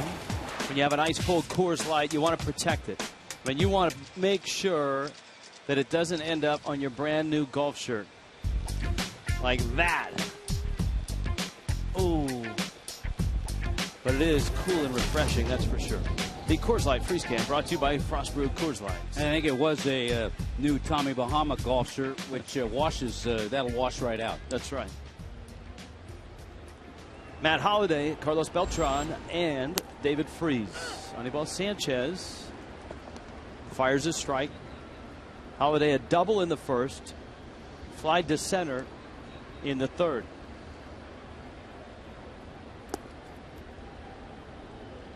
Holliday getting his first World Championship ring last year. Got to the World Series with the Rockies. Red Sox beat the Rockies, swept the Rockies in that World Series. Way off first base is Gabby Sanchez, and a nice scouting report. He'll pick it up and get the out. Family Sunday finishes the homestand with the Phillies at 1:10. It's also Military Appreciation Day presented by Outback Steakhouse. Kids get a Marlins Stars and Stripes bucket cap courtesy of Pepsi and can run the bases after the game in the Diamond Dash. 1-877 Marlins or go to Marlins.com. You saw that bucket hat. You know, it was real nice to see the Marlins bounce back from that inning where it could have gone the other way. You know, they had a man on third with less than 2 outs. The Cardinals did, and the Anibal was able to pitch himself out of it. Got a Furcal to hit the jam shot to shortstop and then worked himself out of the inning. And then the Marlins came back and, you know, were able to put 2 up. That's the kind of turnaround that can get things going back in the right direction. Beltran smacks that into right field, the base hit. Is Beltran, I know he's a terrific hitter and a terrific player. Is Beltran one of those guys that, and you hear about it happening, they go to St. Louis in not the end of their career, but nearing the end of their career. They can still play. And all of a sudden, they take off and they flourish in St. Louis. Well, I really believe that Beltran is one of the type of guys that likes to play in markets where there's just not too much hoopla going on. Freeze sends a fly ball to right. Stanton to the track, and he makes the catch. You know, there have been some great players who've gone to New York and just have not been the same. And it's not that they're any worse athletically. It's just that there's so much going on that you might not have the right personality to fit there. Louis Castillo is a perfect example. Louis Castillo is a great ball player, and he was still, you know, had some good years left when he went, and it just was not the right place for him. You know, then you see some guys who you may not think of as superstar level players, but they go to New York and they end up having, you know, Benny Agbayani. He flourished there. He loved it there. But there are just some guys. I don't think being in New York was the right fit for Carlos Beltran, and it's nice to see him comfortable in a city that he likes being around, the city, the people there, and he's being the Carlos Beltran that we enjoy seeing play.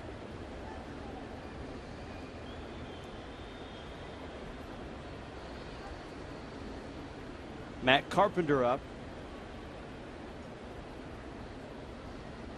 Sanchez with a breaking ball for a strike. I think the other thing, when I watch Beltran, he's getting at that stage, and because of injuries, he's playing more under control. If he doesn't have to run real hard, he's not.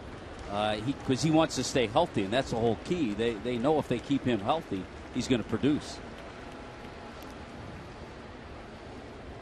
Yeah, I think he's definitely learned to play smarter. You know, it's just some guys, it's hard to really throttle that all the way down because you just have that passion to play, and you actually have to make a conscious effort to throttle it down. And, you know, I think Beltran is learning that if he wants to be out on the field more consistently and not have to deal with some of the lingering injuries, he has to pull back a little. And probably harder to throttle it down in New York than in St. Louis. Oh, absolutely, because, you know, any sense of you're not hustling, you know, is going to get overexposed there in New York. And, you know, I played with Albert Pujols, and there was a lot of times where he wasn't feeling 100%, and he didn't run every ball out to first base. He didn't go aggressively around, you know, the bases. And I'm sure that if it was in New York, it wouldn't have gotten as overlooked at times as it did when he was in St. Louis.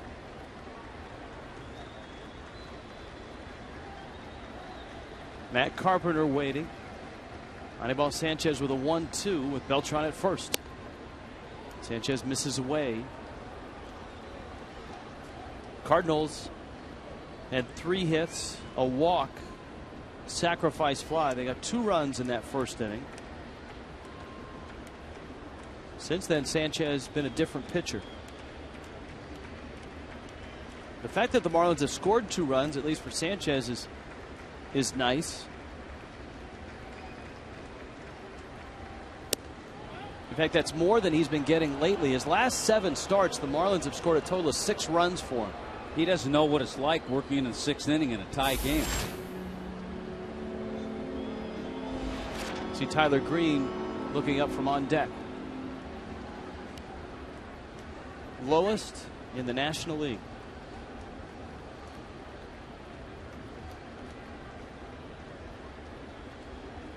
Beltran on the move from first. And Sanchez misses. Cardinals at first and second. And here comes Greene.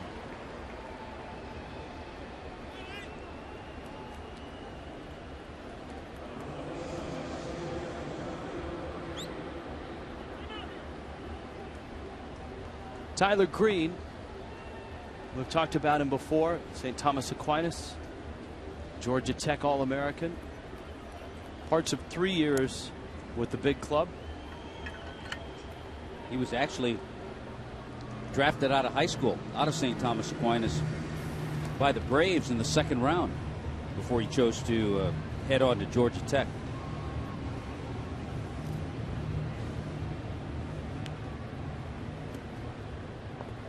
Georgia Tech has put a lot of major leaguers, you know, through the big leagues.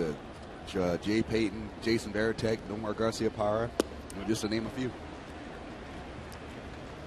Couldn't check his swing, and it's 0-1. With the success that the Cardinals had their weekend series in Kansas City and the 2 games that they've won in this series, 5 in a row and 2 back of the Reds in the Central going into play today. The Reds lost 8-4, so it's a game and a half, and it can swing forward to a game or back to 2 depending on what happens.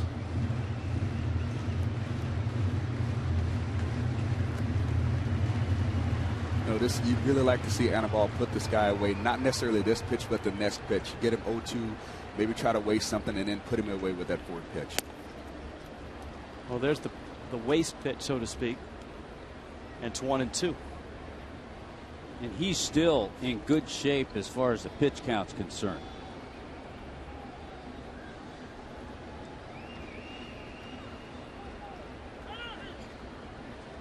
Greene calls time.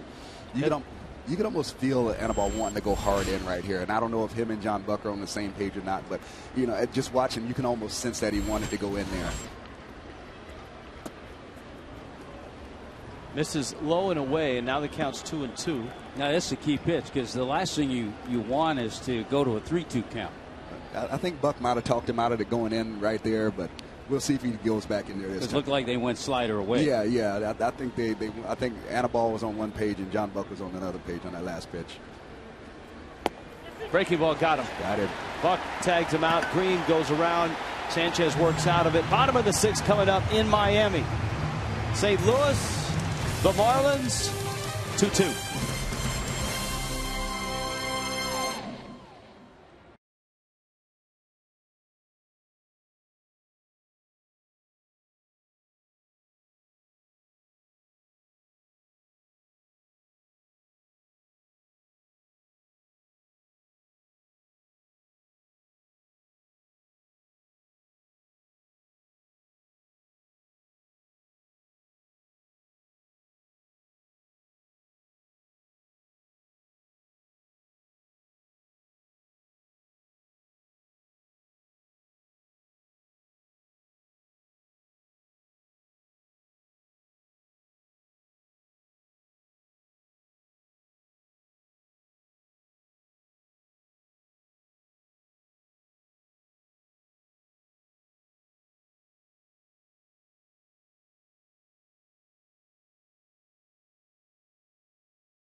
The last is C1213.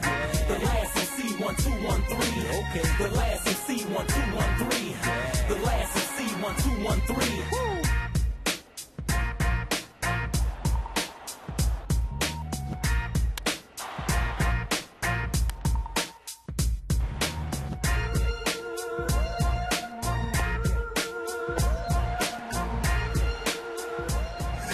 Seventh inning in Miami. Brought to you by Kendall Toyota and West Kendall Toyota. Giancarlo Stanton leads it off. Joe Kelly misses low and in with a fastball. Wednesday night showdown.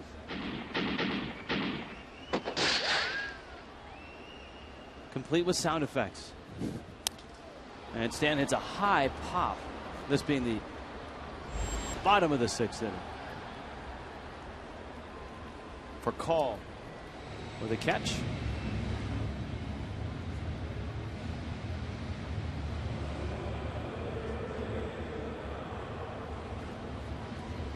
If that pitch wasn't away as much as it was, the Marlins would have had a 1-run lead.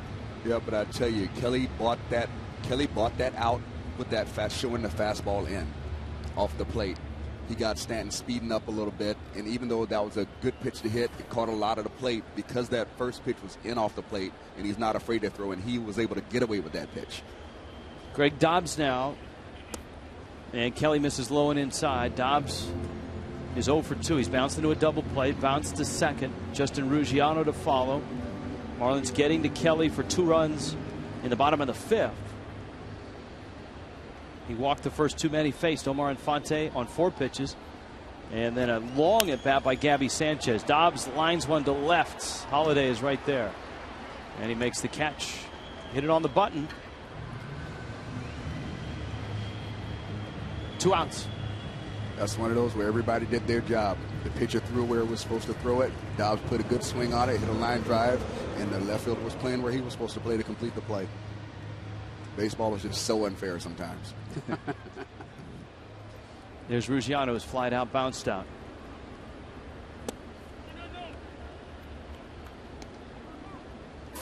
So a 2-2 game. Tommy talked about pitch count, and these guys are dead even right now, 79 apiece. This is the 80th for Kelly. Ruggiano ground ball, and that gets through into center field. I tell you, I think you have to be impressed at the 24-year-old Joe Kelly with the way he's worked tonight. You know, you can definitely see why he was leading the PCL in ERA. His willingness to pitch on both sides of the plate, his willingness to change speeds with his fastball. We've seen him between 93, 96 with his fastball. We've seen him throw 80 miles an hour soft pitches, you know, breaking ball at 84. So he has the differential in velocity to be effective and the willingness to use the whole plate. So it definitely shows you why he's able to have the success that he's had in the minor leagues. And he may get some more starts. The Cardinals were, I think while they were here, we're going to have Chris Carpenter throw to some hitters, but they had to shut him down again. Not good news there. So Joe Kelly could see a lot of starts. Ruggiano running, and he's got it stolen easily. It's another aspect of his game that Ozzie Guillen really likes. I like the fact that he's not afraid to take the chance. He goes after it. If he makes a mistake, it's an aggressive mistake. And, you know, you need a guy like that all the time. And especially when your team is struggling, you need someone who's out there who's willing to lay it on the line, is not going to shy away from things. I mean, I've seen guys here when the team is struggling, you give them the steal sign and they don't go because they don't feel comfortable. They don't feel like they get the right jump. But you need guys like that who's willing to go, even when things aren't going your way. 1-1 is up. He's fortunate just in watching that last replay. He's fortunate that the tag wasn't made and kept on him, even though he beat the throw. If the tag is late and he stayed on him, he popped off the bag and had to scramble back to get it. Infante, a 2-1 pitch here.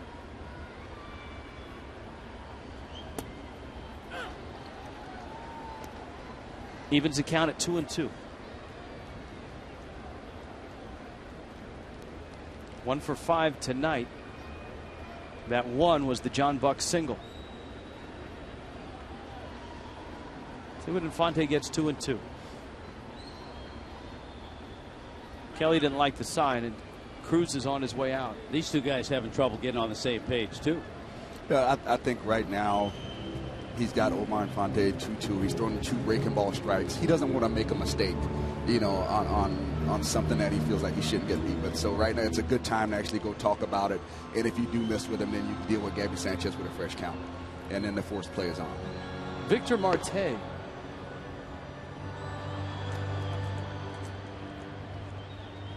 Kind of looks like a young Antonio Alfonseca out there. Yeah, he's got a very live arm. That he does. 2-2 pulled on the ground at third. Freeze loads up and throws him out. Inning over. Ruggiano left in scoring position.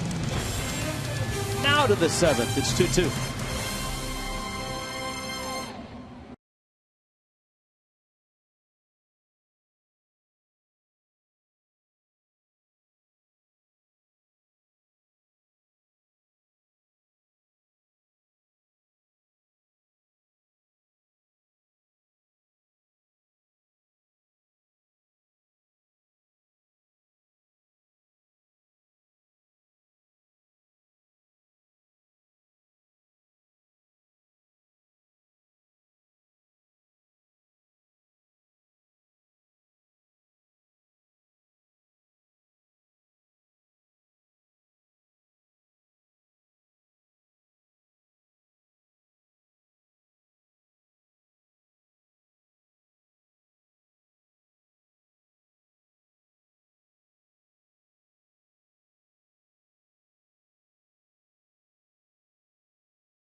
Great to see one of the all-time great Marlins here.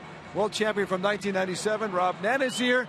Over 100 saves with the Marlins then. And I know you didn't get a chance to pitch indoors, but how neat is Marlins Park for you, Rob, your first look?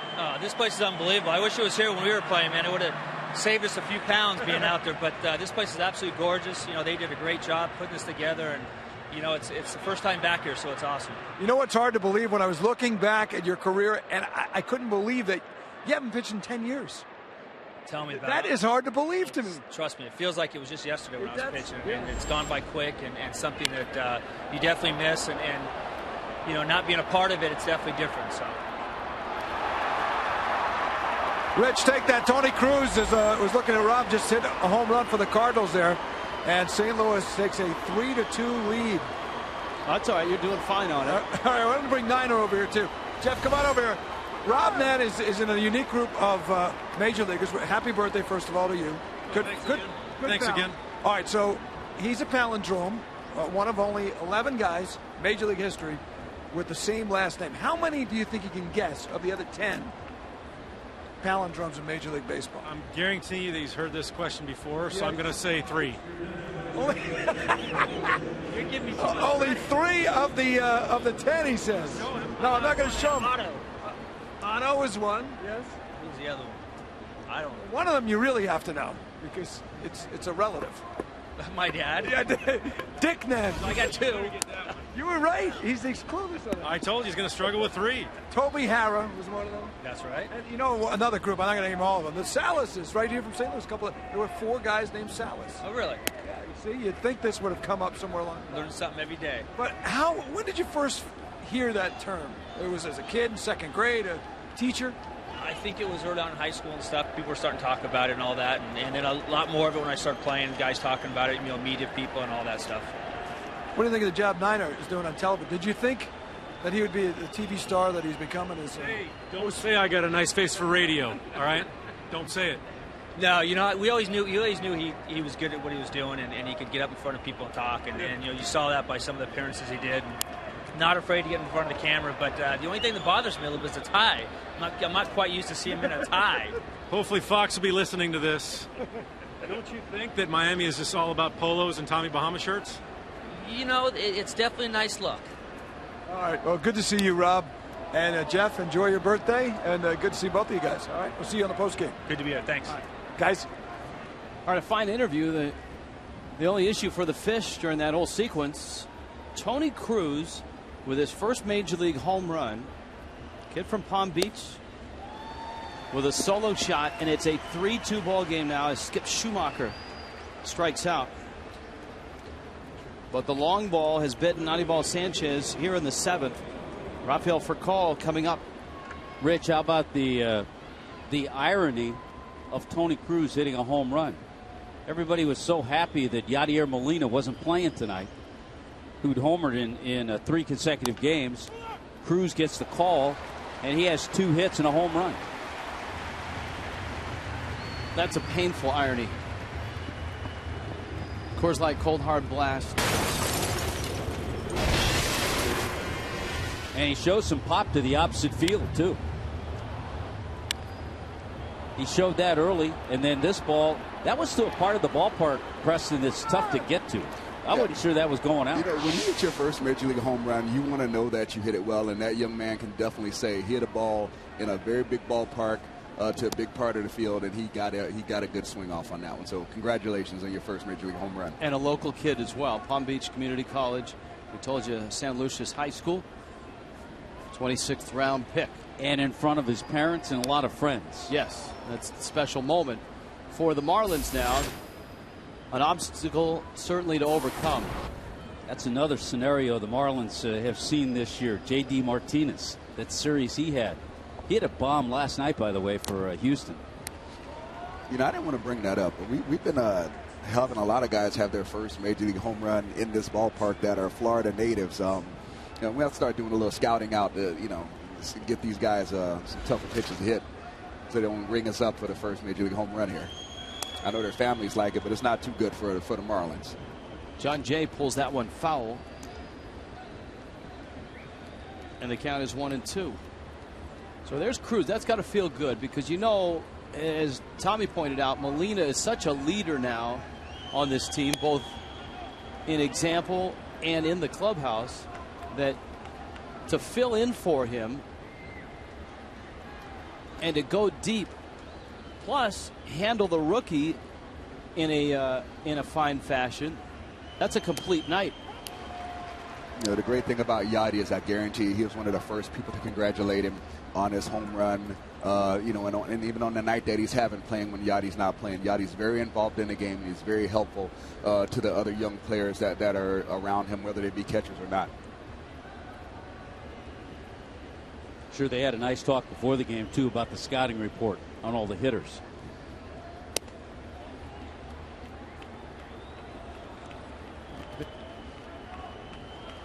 There aren't that many guys who I know in the game who take as much pride in knowing everything about the team that they're preparing for as Yadi does. He doesn't miss anything. John Jay goes down. Sanchez finishes the 7th, but the Cardinals are back on top. Tony Cruz, his first big league homer, and now it's 3-2.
On top of the Marlins, Tony Cruz, 2 hits and a home run. Cardinal catchers have been hammering the Marlins in this series. Toyota Trend, Cardinals 29-8 when scoring 5 or more runs. That's their magic number.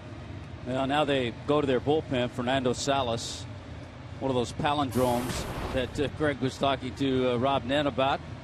But a guy who's got a good fastball, a breaking ball, a changeup.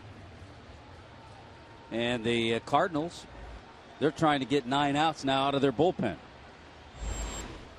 And the Marlins find themselves once again late in the ball game looking for some runs. Gaby Sanchez, then you got John Buck, and then the pitcher spot. So the Marlins bullpen is active as well.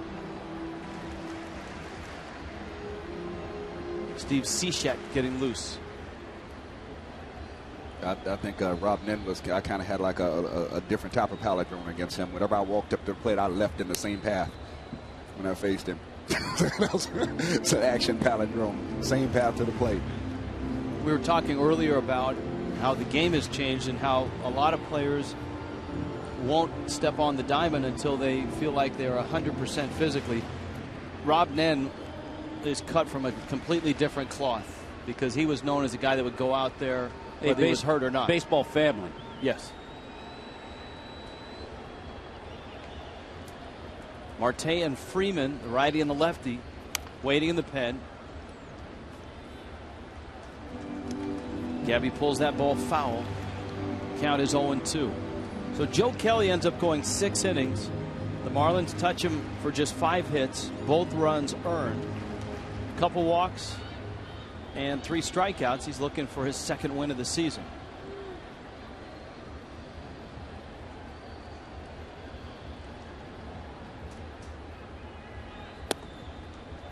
Salas misses up.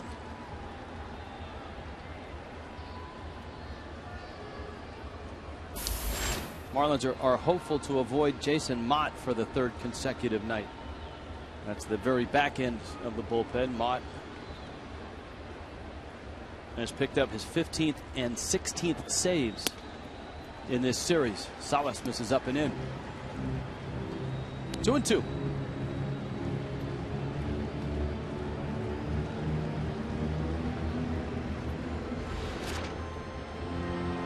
Off day tomorrow. Cliff Lee and the Phillies come in Friday night. Josh Johnson gets the ball for the Fish. Pretty good matchup there Friday night. Josh Johnson and Cliff Lee. Hamels and Burley slated for Saturday. That is strike 3. Gabby Sanchez discussing that with Mike Malinsky. And he's going to lose the discussion. And Warren Henry shows you on Fox Tracks it was a strike. They've all got a pretty good bit of the plate. I think maybe Gabby's eyes have been moved in a little bit because they were pounding him in a lot early, and sometimes when that happens, you kind of lose sight of the last few inches of the plate. And he gave up on that pitch real early, but that ball got a lot of the plate, so no, not much of a gripe there.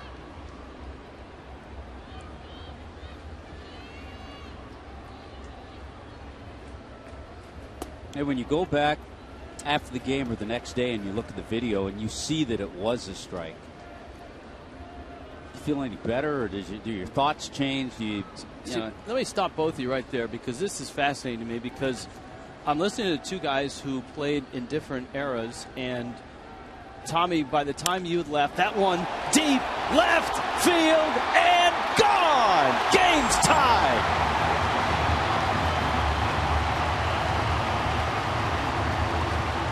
John Buck, his 7th, and Miami gets that run right back. John Buck with a nice night. RBI single in the 5th inning. Last 6 games now for John Buck. 3 home runs. It all started at Fenway Park. I like what I'm seeing out of him now. It seems like now his bat is getting to the front of the zone more, and it looks like his front side, he's hitting against it a whole lot more. Earlier in the season, he had his front side was never quite closing, and he didn't have that front side to hit against. And now you see that front side closing up, firm front side, and the bat is starting to explode through the strike zone a little bit better.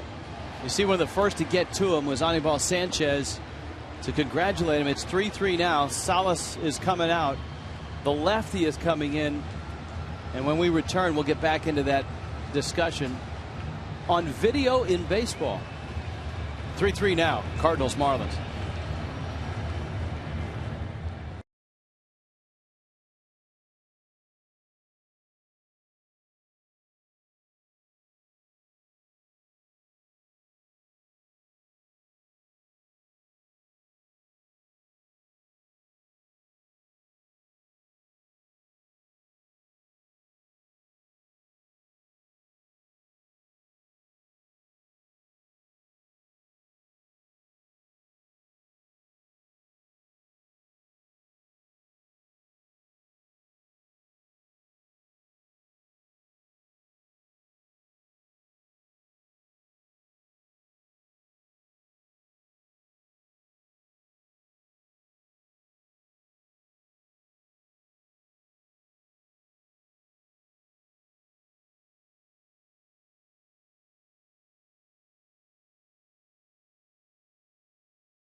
homer because Tony Cruz homered and John Buck answers. And you watch the replay of that, a fastball inner half.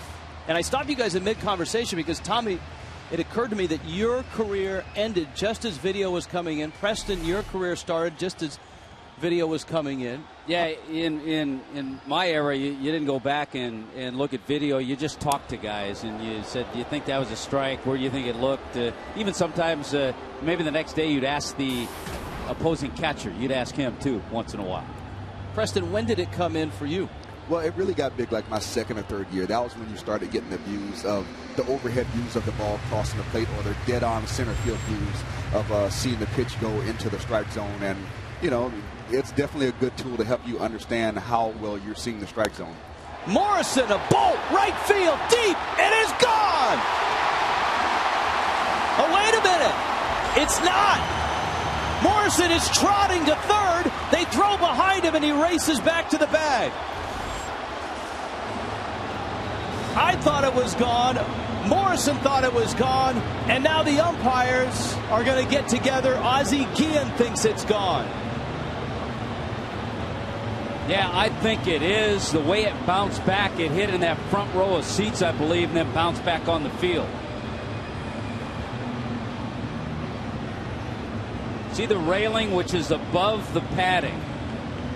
And also a little bit behind that padding, too. And the umpires are going to go look at this. All right, well, let's take a look at it. Everyone in the truck is pretty convinced this is a home run. Here's a look. Yes. It hits the railing. Well, it hits the padding, then the railing, and that's then out. Comes back. That's a home run. In Foxmo, the railing is a home run. Padding, railing, then comes back on the field. It's a home run. Boy, but how about that turn of events? You talk about Anibal Sanchez going up to congratulate John Buck. He's going to be the first in line to see Logan Morrison as well when Lomo finally circles the bases. Morrison was into his trot, and he was doing the trot around second base, and the Cardinals were hustling the ball to second because the first base umpire, Jerry Lane, had called it a fair ball and not a home run. And the Marlins are pretty confident, too. Yeah, I definitely think that's going to be called a home run, but these two Cardinals relievers have given up some yardage in these last two at-bats here.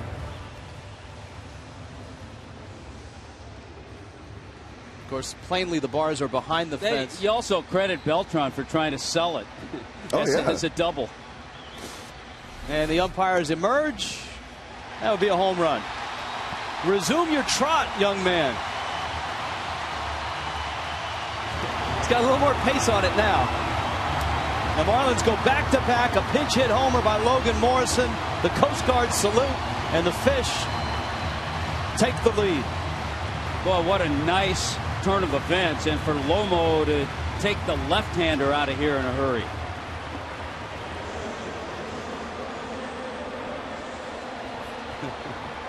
You know, I like home runs, but I really like line drive home runs.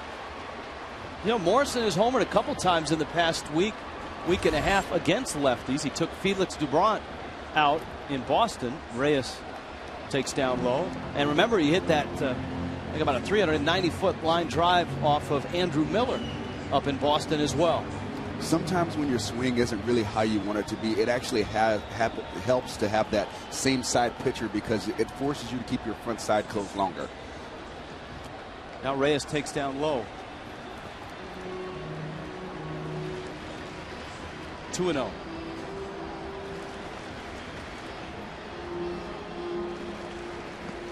Reyes knocked in a run in the fifth. Cardinals jumped on the Marlins again tonight in the first inning with 2 runs. Anibal Sanchez, though, held it together. Marlins got 2 back in the fifth.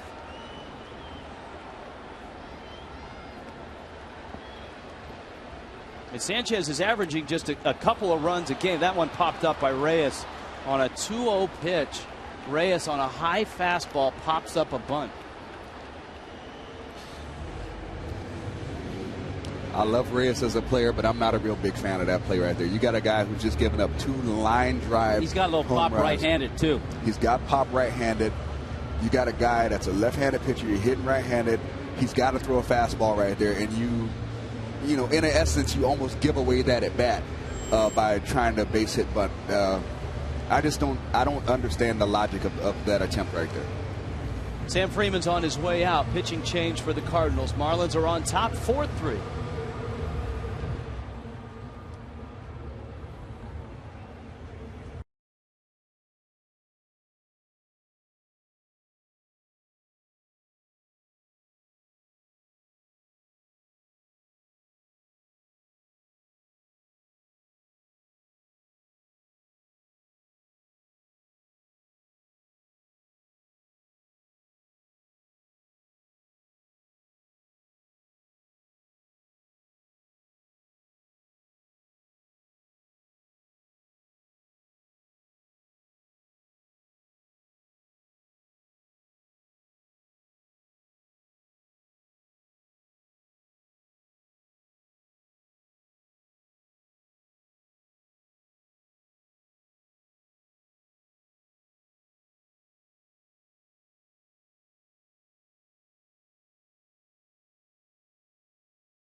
On top of St. Louis, back-to-back home runs, John Buck, Logan Morrison. A Friday Night Live is this Friday. Marlins and Phillies at 7:10. After the game, head to the West Plaza for a live concert with Suenalo. Presented by Heineken Light. Lock in your tickets today. 1-877-MARLINS or go to marlins.com. By the way, Rich, that Logan Morrison, his first career pinch hit home run. And second time this year, the Marlins have gone back-to-back. The last time they went back-to-back, Lomo and Ruggiano. Now Hanley Ramirez against Victor Marte. He bends in a breaking ball for a strike. Hanley is 0 for 3, or excuse me, 1 for 3. The double came back in the first. He nestled the ball down the right field line and then hustled in front of a Beltran throw.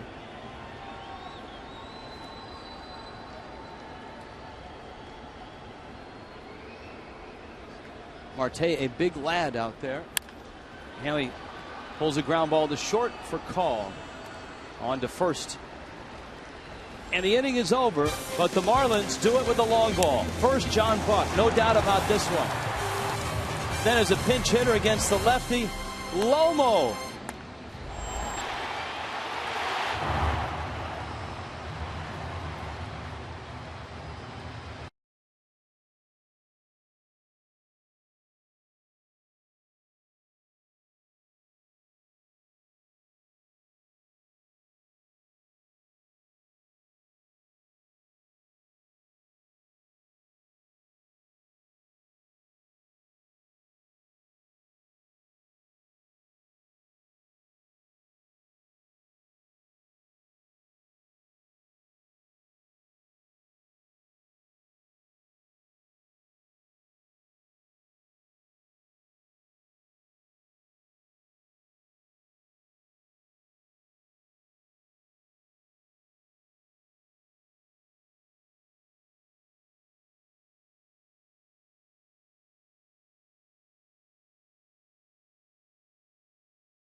inning had 3 home runs. First it was Tony Cruz to take a 3-2 lead. Then John Buck and Logan Morrison go back-to-back. Preston Wilson joining us. We mixed up the wardrobe tonight. Preston's bow ties, Tommy and I have them. Preston has the colorful standard issue broadcasting tie.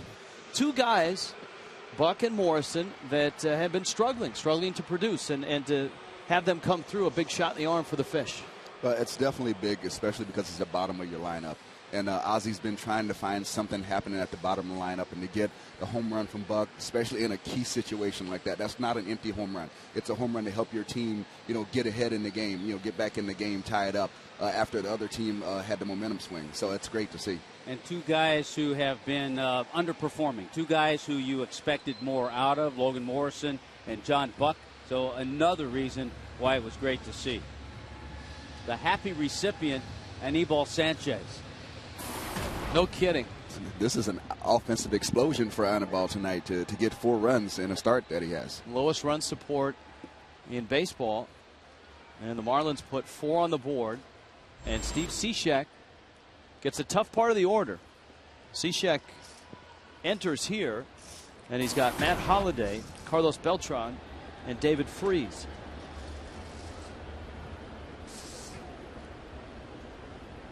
Holliday a double in 3 trips. Cishek misses outside. Tommy, Steve Cishek has not been as sharp as he was, and you could say that about almost everybody in the bullpen.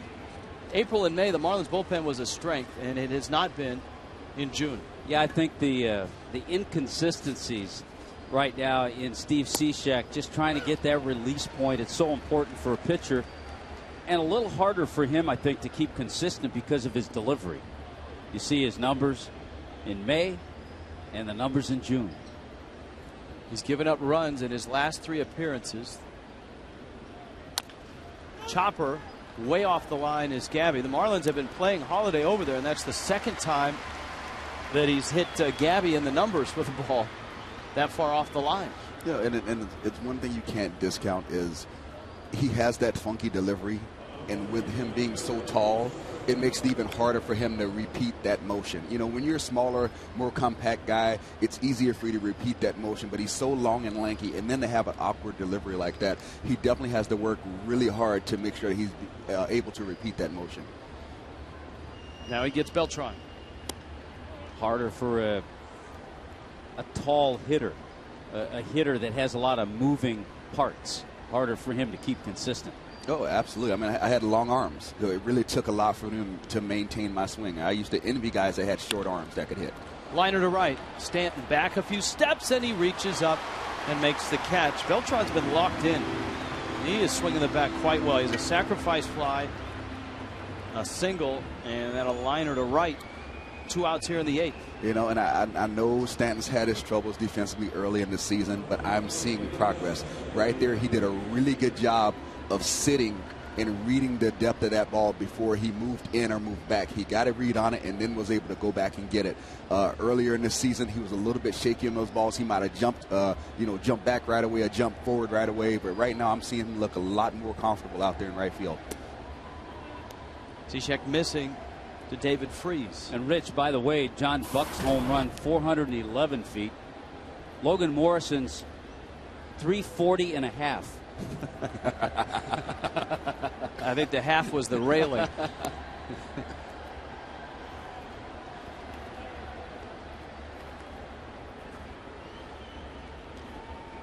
But the funny thing there is the fans that were closest to it were Cardinal fans. Those 2 fans there had Cardinal jerseys on.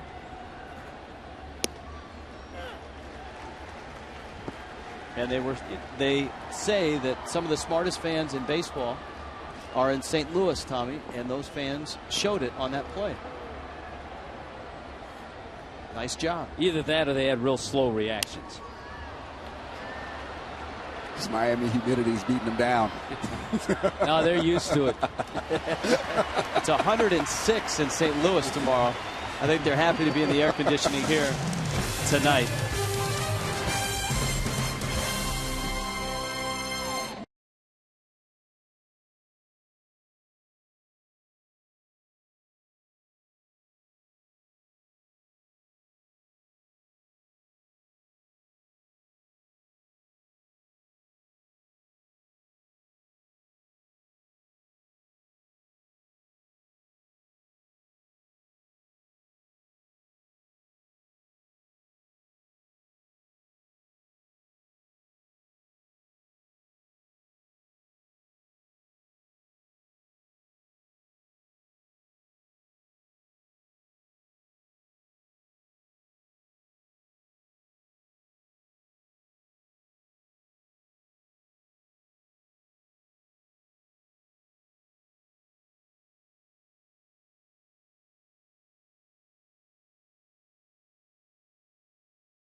Cardinals ahead. Then John Buck and Logan Morrison with solo shots, 4-3 in the bottom of the 8th in a game that the Marlins trying to get just to salvage just one game in this 3-game set. Heath Bell in the Marlins bullpen. The Marlins would love to add a run or two here. In the bottom of the 8th, Giancarlo Stanton, Greg Dobbs, Justin Ruggiano.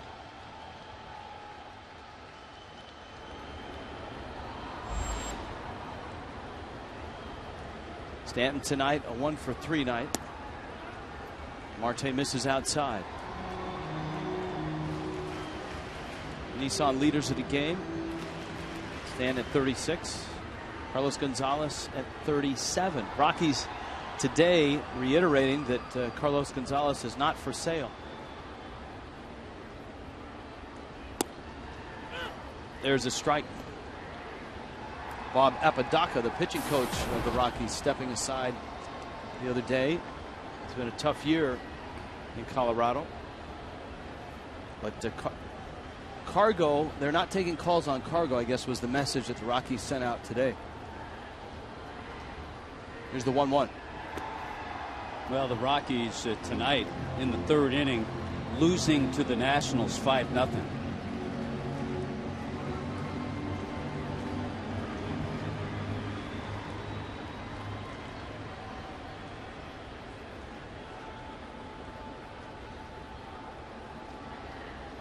The 2-1. Okay, is it safe to say that as the weather is heated up and the humidity has risen, that the balls are flying better in this ballpark, guys? Yeah, I said that a while ago. I thought that would happen, and I think it has. We've seen 3 home runs in this ball game. I think the Cardinals could attest that, even though they had a 1-game sample size that opening night. I think they could see that, the difference. Stanton swings and misses.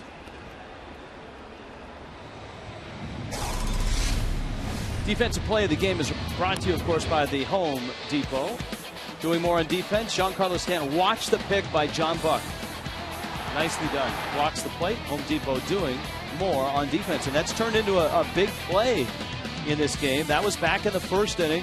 David FREESE out at the plate. I think Preston made a great point talking about Stanton charging that ball, getting it before it took that one more hop. If he gets that in between hop, it's a lot tougher play, and he got a good jump, charged it, and got that second hop. Yeah, I think it's also nice when you got like Andre Dawson and you work with those guys on something like that earlier today, and you see it pay off. You see it come to fruition, and you know, another guy like Ruggiano who was looking to Andre Dawson for some help. Ruggiano got to see it in action in a major league game, that if you approach the ball the right way, you get down to it, you get it in your throwing hand early.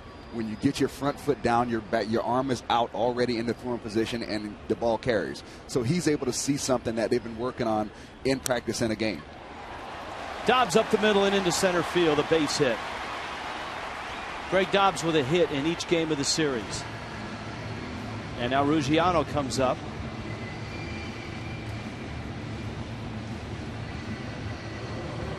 Tomorrow's starters. How about Friday's starters? All right, Friday starters. Brought to you by Chevron. Cliff Lee, amazingly, 0-4, an ERA of 3.72. Josh Johnson. A lot of Josh Johnson bobbleheads in the hands of Marlin fans tonight. And a crowd of 28,397 paying customers. More good at bats tonight from Justin Ruggiano. One of them paid off with a base hit back in the 6th inning.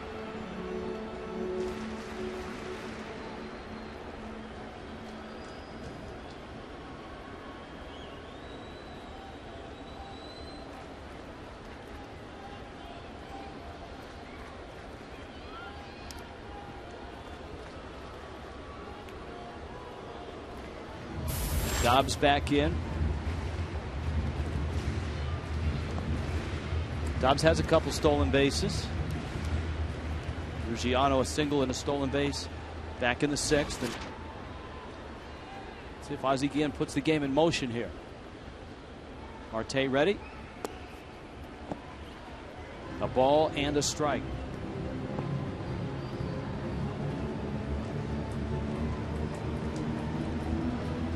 You'd really like to see the Marlins tack on one more right here.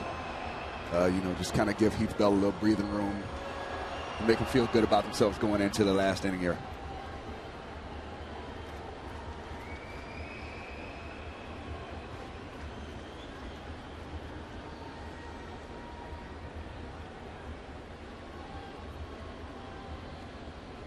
One. Cranked to left, and that's a base hit. And Preston, your guy, has a couple of hits. Justin Ruggiano. And I don't want people to think I'm, harping on him because he's swinging the bat well. It's not about having success or not. It's about the way he's going about it. He's not backing down. It doesn't look like he's giving in when he gets in situations that they're asking him to do something, and that's impressive to me, because you can go about your business and not get a hit, and not have success, but the way he's going about it is what I like about it.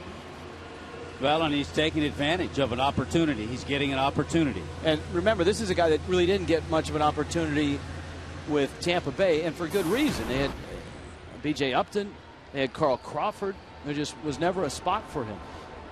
Baseball is like that. Just because you don't get an opportunity doesn't mean you're not a quality player. I'm sure there were a lot of guys who came in the Baltimore Orioles system when Cal Ripken was shortstop that were probably some really good shortstops. But sometimes you get in a situation where you just don't, your position doesn't come up.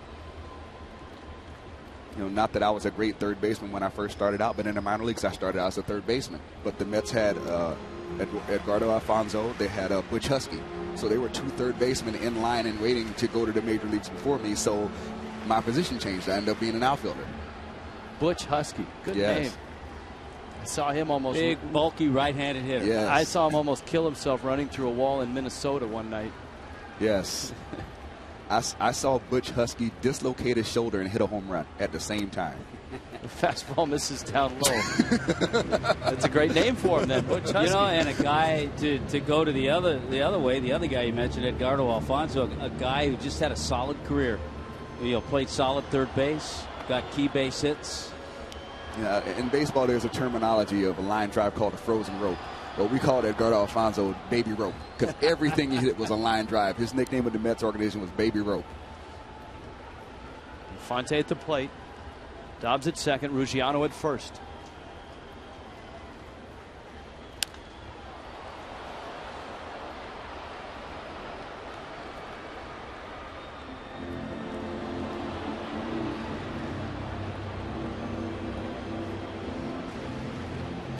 I like that hack. That's a 2-0 aggressive hack. If you're going to get a 2-0 pitch and you're going to turn it loose and you got a guy who throws, take that hack. I don't mind that. The last thing a hitter or a hitting coach or a team likes to see is when a guy gets a 2-0 count and he gets jammed and hits a weak fly ball to right field. Infante has such quick hands. He didn't get jammed a whole lot.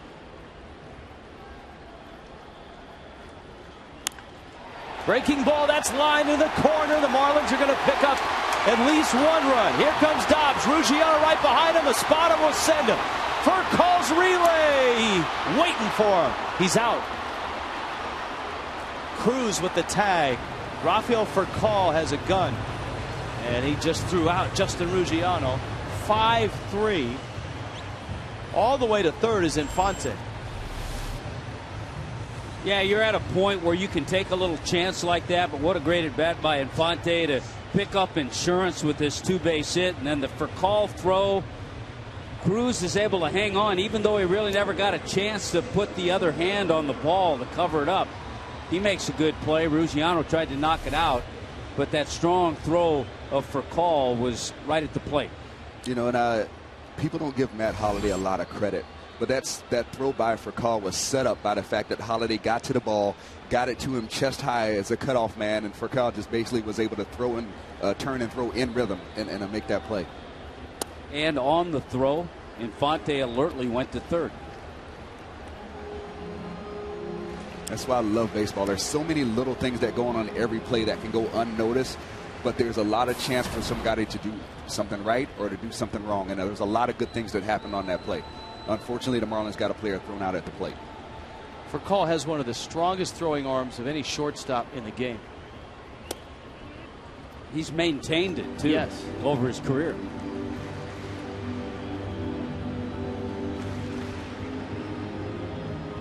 And he's not shy about showing it to you either. You know, it's like Sean Dunston back in the day. You get those shortstops who can really bring it. Reyes is the same way. And those guys that can throw that ball from shortstop, they don't mind showing you that they got that tool in their bag. Here's the 2-0 pitch. Gabby Sanchez, left field, and foul. I like that in a shortstop because you rarely see those guys, Reyes, Furcal, you rarely see them make throwing errors because everything's 100%. There's never one of those throws where they let up and sail one or bounce one. They're never surprised and have to speed up to make a play. That's the good thing about those guys. Sometimes you see a guy who kind of takes things a little lackadaisical and he ends up, and the guy ends up running a little better than he thought he did, and he has to speed up to make a play. With those guys, it doesn't happen to because they're always going at that speed.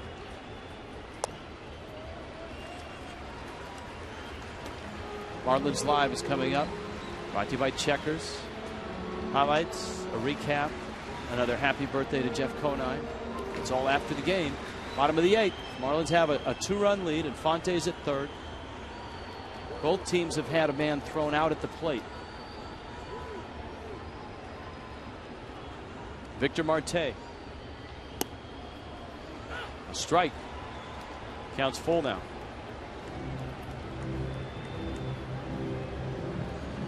You know, Gabby's got to say, you know what, I didn't need that. I did not need him to throw me a 3-1 slider for a strike, you know, in that situation. Just go ahead and walk me and let the next guy have me. Now I got to deal with not knowing if you're going to throw me a fastball, slider. You know, you don't want a guy to throw you that strike, breaking ball 3-1 with 2 bases open. He threw it again. Because then you get that. You just don't know. Like that's a hard at bat to have right there. Marlins get 1 insurance run, and now Heath Bell for the 9th.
Stay with us. It's going to happen real fast. How about 3-2 on a Tony Cruz home run, his first Major League home run. It puts the Cardinals ahead.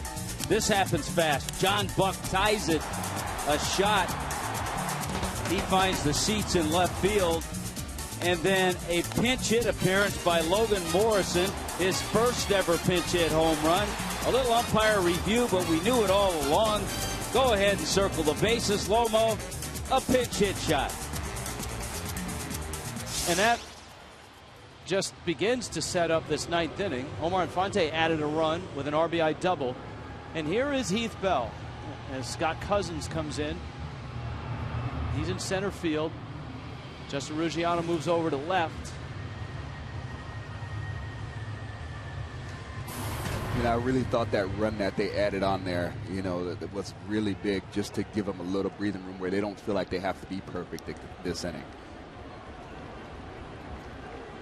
Obviously, Bell is trying to improve on his last outing, which for the Marlins was a their biggest ninth-inning collapse in team history. They gave up a 4-run lead on Monday night. And Bell comes right out and gets a strike. It all happened in 27 pitches. Matt Carpenter.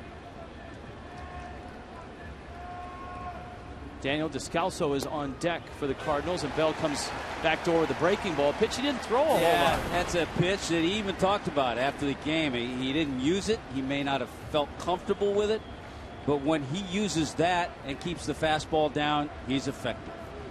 There's only one Mariano Rivera, so there's not that many guys that can survive in this league by only throwing one pitch. And I don't care how much confidence you have in your fastball, you have to give the batter something different to look at, something as far as tilt, something as far as difference in velocity. Even if you're not able to throw it for a strike, it plants that seed in the hitter's mind that there's something else out there. This is away, and it's 2-2.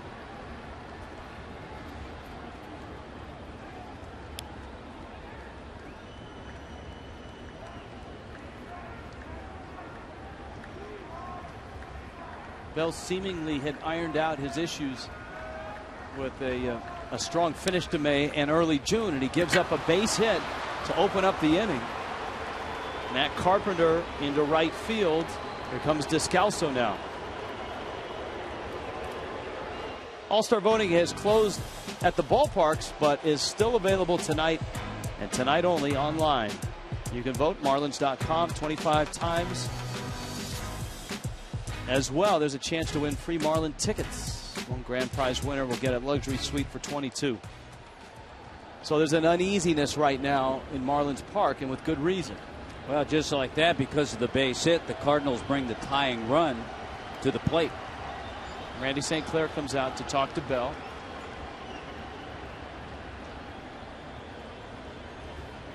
Remember, a guy that the Cardinals have who really hurt Bell is available, and he's just stepped on deck, and that's Yadier Molina. His 2-run homer against Bell were the final 2 runs in that 4-run ninth. And there's Molina, his career numbers against Bell. He's on deck. Descalso.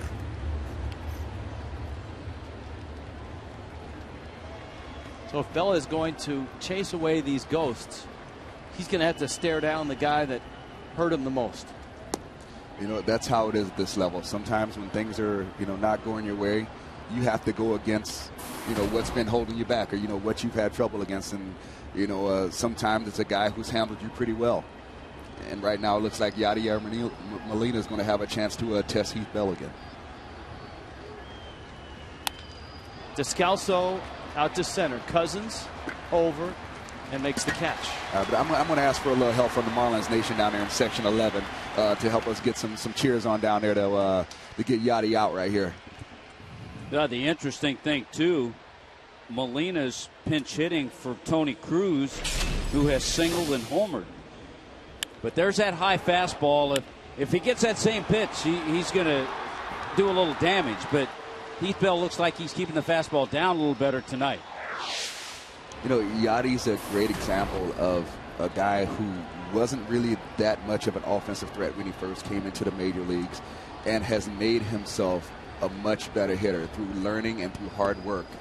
He's made himself a quality major league hitter. And what happened? He didn't see that fastball. He saw a good breaking ball first pitch.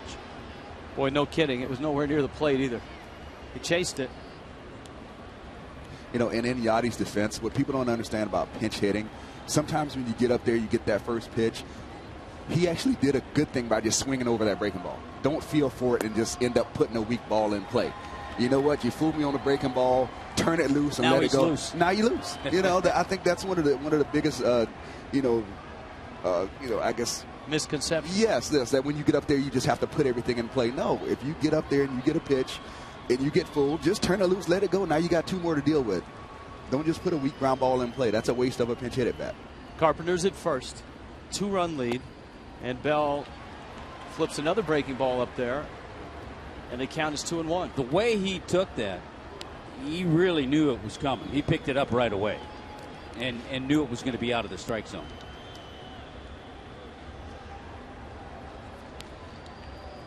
In talking to Randy St. Clair through the month of April, through the struggles of Heath Bell, the biggest issue was fastball command, fastball location.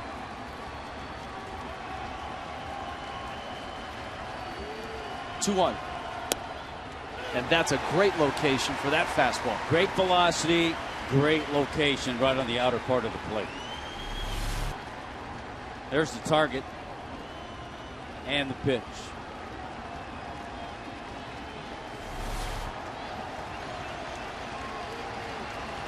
2-2. Line down the right field line, foul. Yeah, that high fastball is a little different. When you got a 2-2 count, is when you're able to, try to look for it earlier in the count. It's a lot different approach right there with Yachty. Rich Waltz, Preston Wilson, Tommy Hutton, Heath Bell returning to the scene of the crime. On Monday night, the Cardinals came roaring back 4 down in the 9th and won it in extras, trying to protect a 2-run lead here. Molina back to the mound. Bell throws back to first. They get the out at first on a heads-up play by Infante. Reyes couldn't get to the throw, but a very alert Omar Infante picks Bell up. There are 2 out. Well, I'll say one thing. The Marlins better have a little PFP the next couple of days, because this is deja vu and Carlos Zambrano. And right there, I'm not sure if it's a bad throw or just Reyes was late getting there. It looks like it's right over the bag. Just off the bag. Yeah, when you look at that, Reyes seemed to have gone deep first instead of as soon as that ball getting hit, kind of sprinting towards the bag. And a heads-up play by Infante. Yeah, well, Infante was where he was supposed to be anywhere on that play. It's a good, good job of him seeing it in and turning that ball around. Ozzy's saying, let's make that play. Yeah. Last night, he saw Zambrano throw a double play ball away. There was a double play ball right there thrown away. Yeah, I got to say that ball's on Reyes. Reyes has to go harder to the bag when he sees that ball hit up the middle. But doesn't Bell have to lead him? Doesn't that throw have to be on the third base side? Yeah, the throw's got to be on the other side of the bag. Yeah. All right, now it's down to Alan Craig. And Craig certainly has the power to ride one out of here.